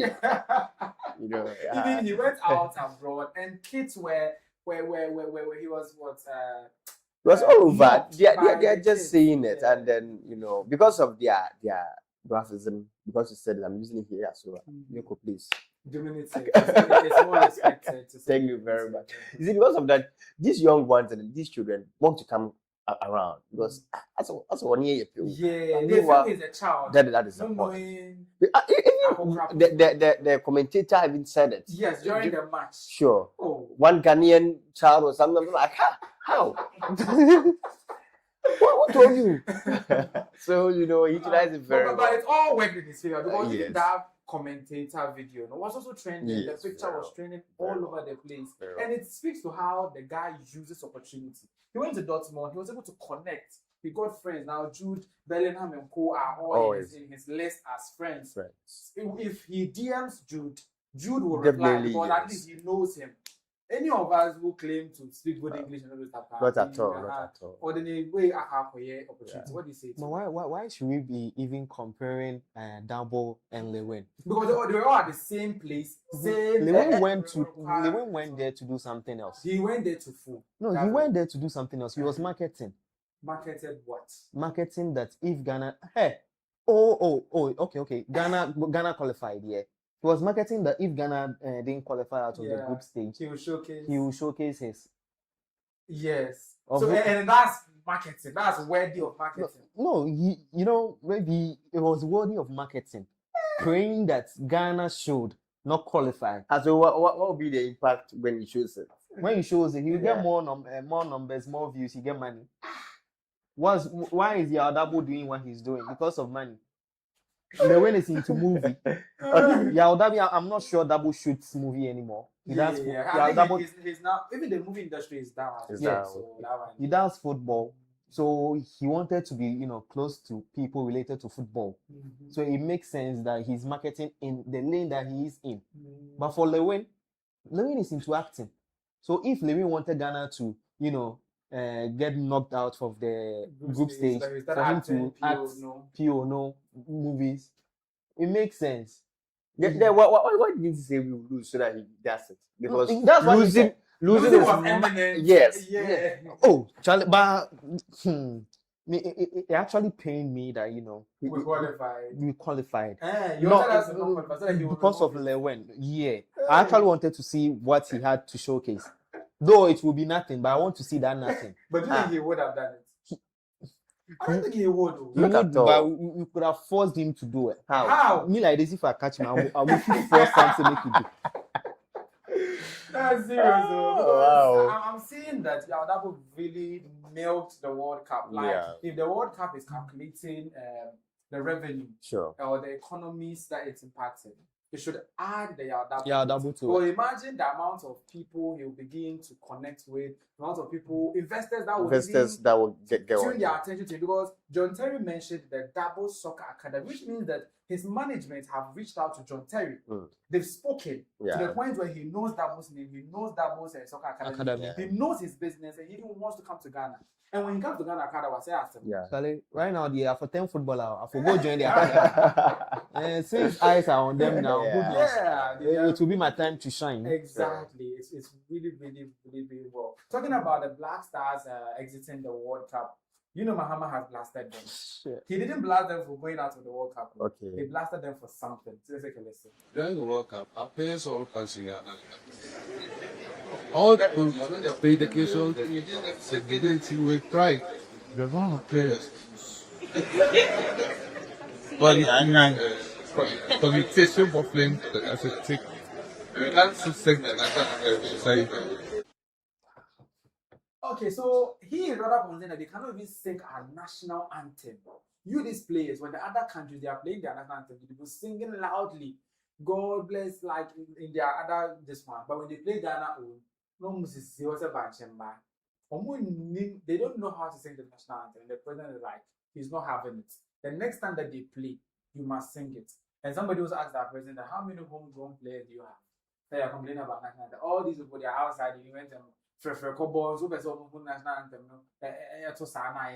That's they say, I won't say that's my president. Do you think I can say that? I cannot say that. Actually, it wasn't only Ghanaians who were not able to sing the national anthem during the many countries, their players were just standing there, nodding their head, Yeah. waiting for the anthem to finish playing for them to go and play their football. No. We should make difference. We should be different. Despite the fact that Omega for cover for so far as you've accepted to play, Okay. you must be committed to knowing how to sing. I don't blame them. Let's go to Parliament. Most of them cannot sing. 276. They are just about 22 players. How many of them sing? I remember class 6, one of our exams, the section B. So the person was just there, write the national anthem of Ghana. And you could hear in the classroom, God bless our home. And they were singing. They were singing. You have to sing before you write. Yeah, you don't have it. So you see, with our own sovereignty and identity, we are not so much interested in it. But it's like me when anytime I hear the college anthem, proper college anthem, I tell you, I can sing for like 15 minutes. Yes. Yeah. Let's be honest with ourselves. Do you know with time we tend to forget certain stuff? Sure. Me, the pledge like this, I'm not sure I can remember it. Yeah, I can remember it. Though you used to sing it every morning. Every morning. When you reminisce, it comes with. Is that? You reminisce, it comes. But I'm not, you won't really get all of the them. words, all of them. Yeah, but some of them cry. They don't try cry. The footballers, they'll just be there and be like this. So yeah, how? So do you think the GFA should take it upon themselves to teach them? So the players are in to train to play better football. Now it's national anthem. It's a waste of time. It's a waste of time. Because at the time they should have used to train, they're using it to sing. Oh, okay, maybe that's why. And what was the whole Ghana, the people that took us out, Colombia thing was going on? These two people too brought their beef into the mix. So that's Shatta Wale and Stonebwoy. Apparently, Shatta Wale earlier on tweeted that I told my wife if it's that goalkeeper there, they will score as quick. But did they score as quick? No. But Stonebwoy took him and said the defeat would have been more humiliating than 1-0 if not for Atisiki. You did this for Ghana. You are highly appreciated. And apparently, it didn't stop there. The back and forth was continuing until Papa Ni dropped a song.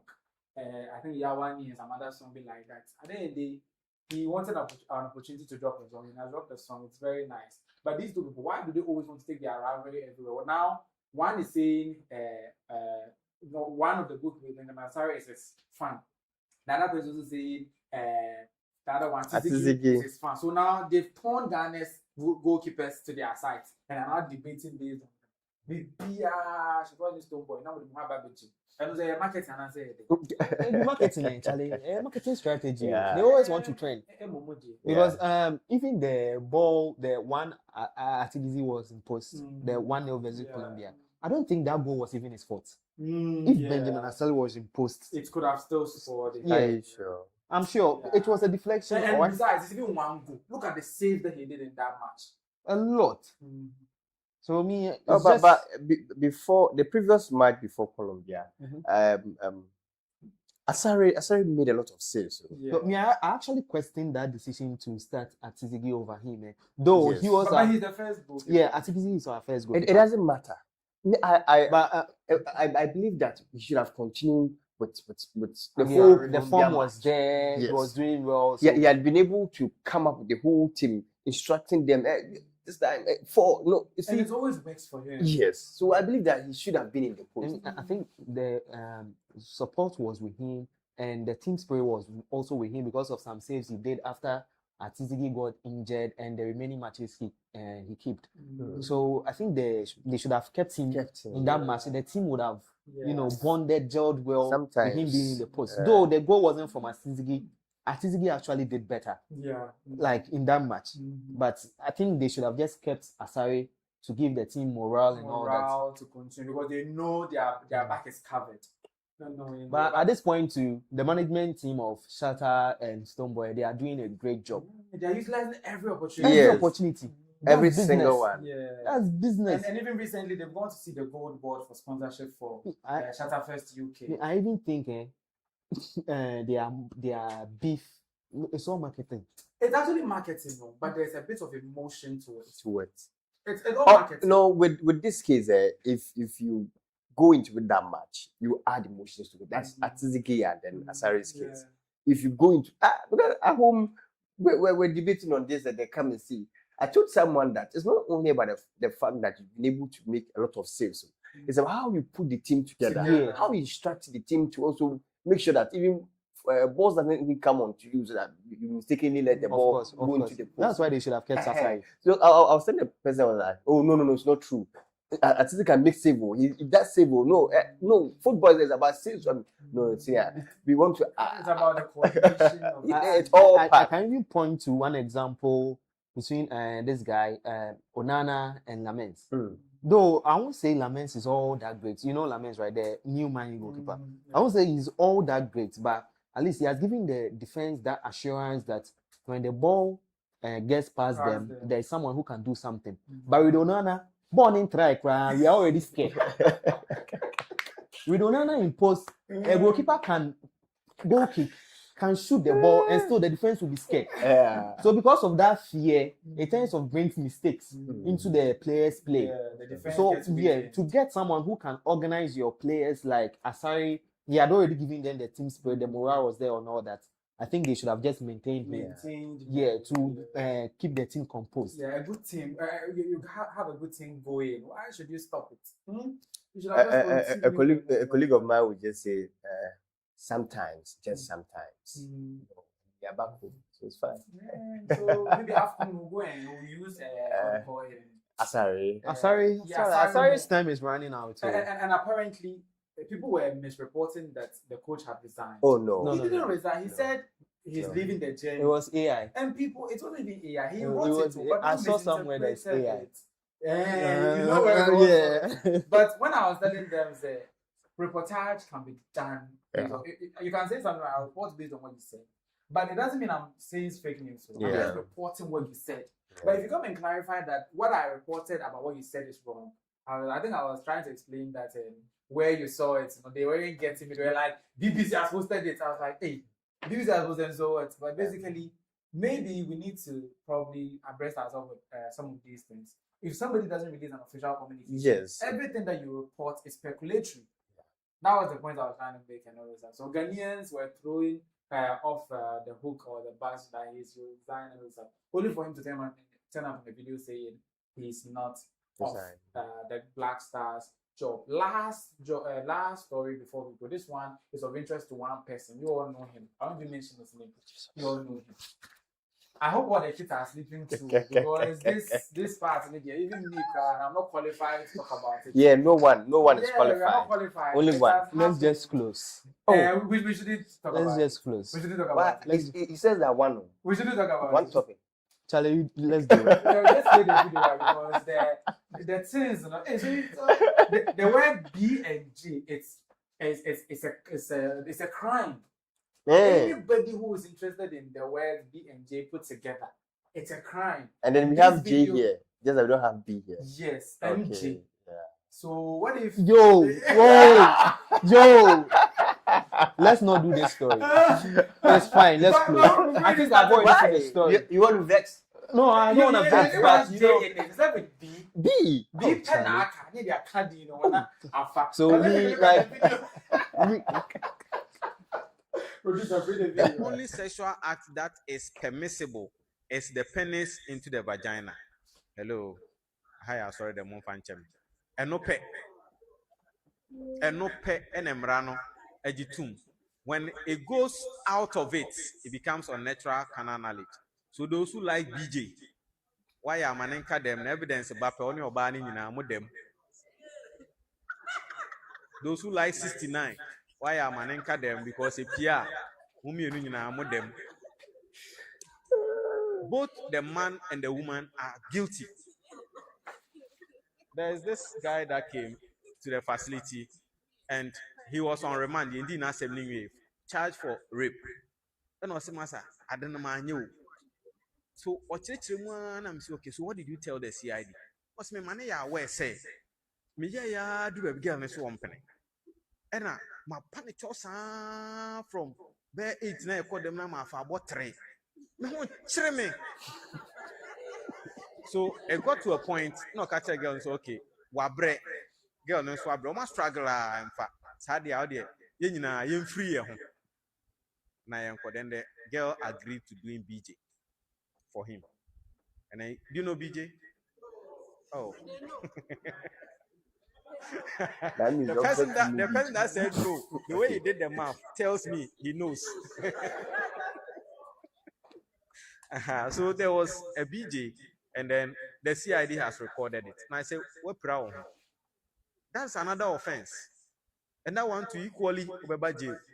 So now the trial is ongoing for blowjob, and the lady has been coached to say that she got scared for her life, so she did it. Yes, because struggling with somebody from 8 o'clock p.m. to 3 a.m., the girl was even strong. To 3 a.m. So it got to a point then she felt the Beman in Yabrin, Mojano de Bedun, and Nasania Bejinas, you know. See, that's the truth. The deoxygenated bladder is supposed to be in the brain for him to reason well. I've all descended to somewhere to make the third leg very hard. To Diagrad, there is not functioning well. Diagrobe proud. So the lady at some point said she got scared. No, so okay, blow job there, then let me do it. Because I'll still go home with my virginity. Then she did it. So now the guy is standing trial for BJ on Tiasieda. And I say it's in the law. So I read the unnatural canal knowledge law to him, and then I'm so proud. Next time, know when to remain silent. Okay, so you've all heard it. The B and J word. It's a crime. The law says only this and that. And you people are, what were you thinking? What you all thinking is unnatural canal knowledge. So in my capacity and in this one, please desist from it. Say no to BJ. Thank you very much. MJ.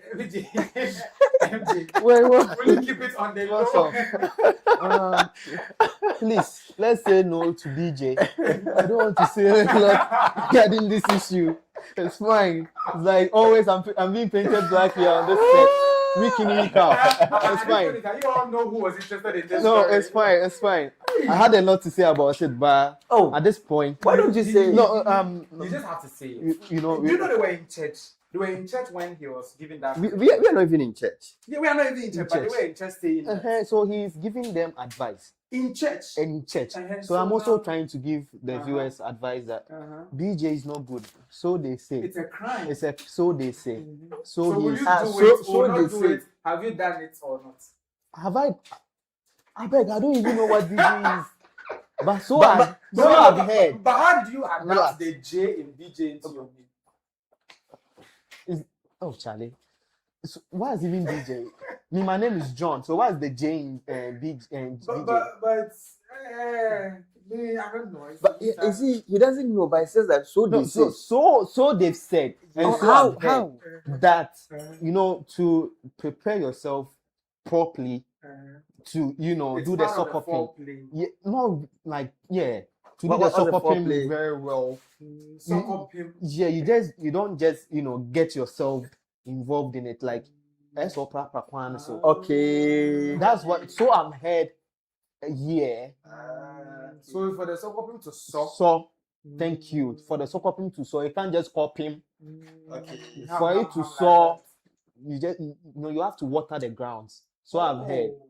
That's how it's done. So I don't even know how it waters the grounds for the ladies. It's like you are watering the ground for the man. But that one didn't see it. Because it's like it's something you do for the man. Okay. So how does it? I think a lady should.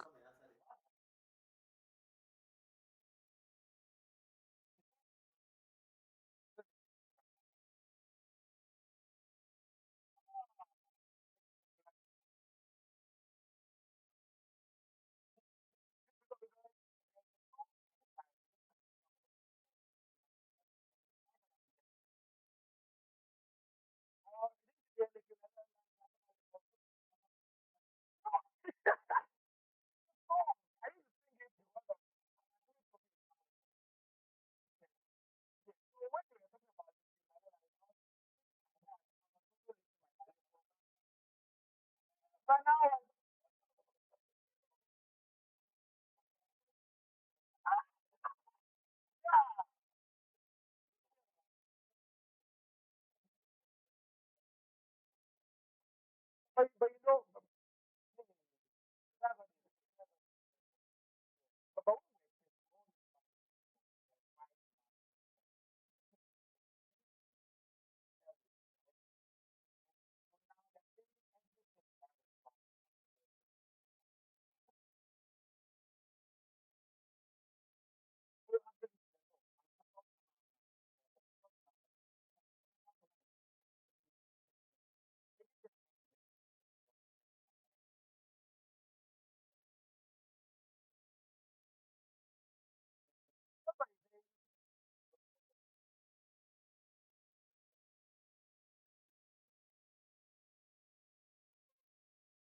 first wife, no, many John.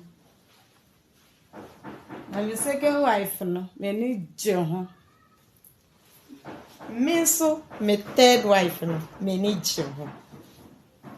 My fourth wife, no, many John.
from the stables of iChris Studio, where bold ideas take center stage.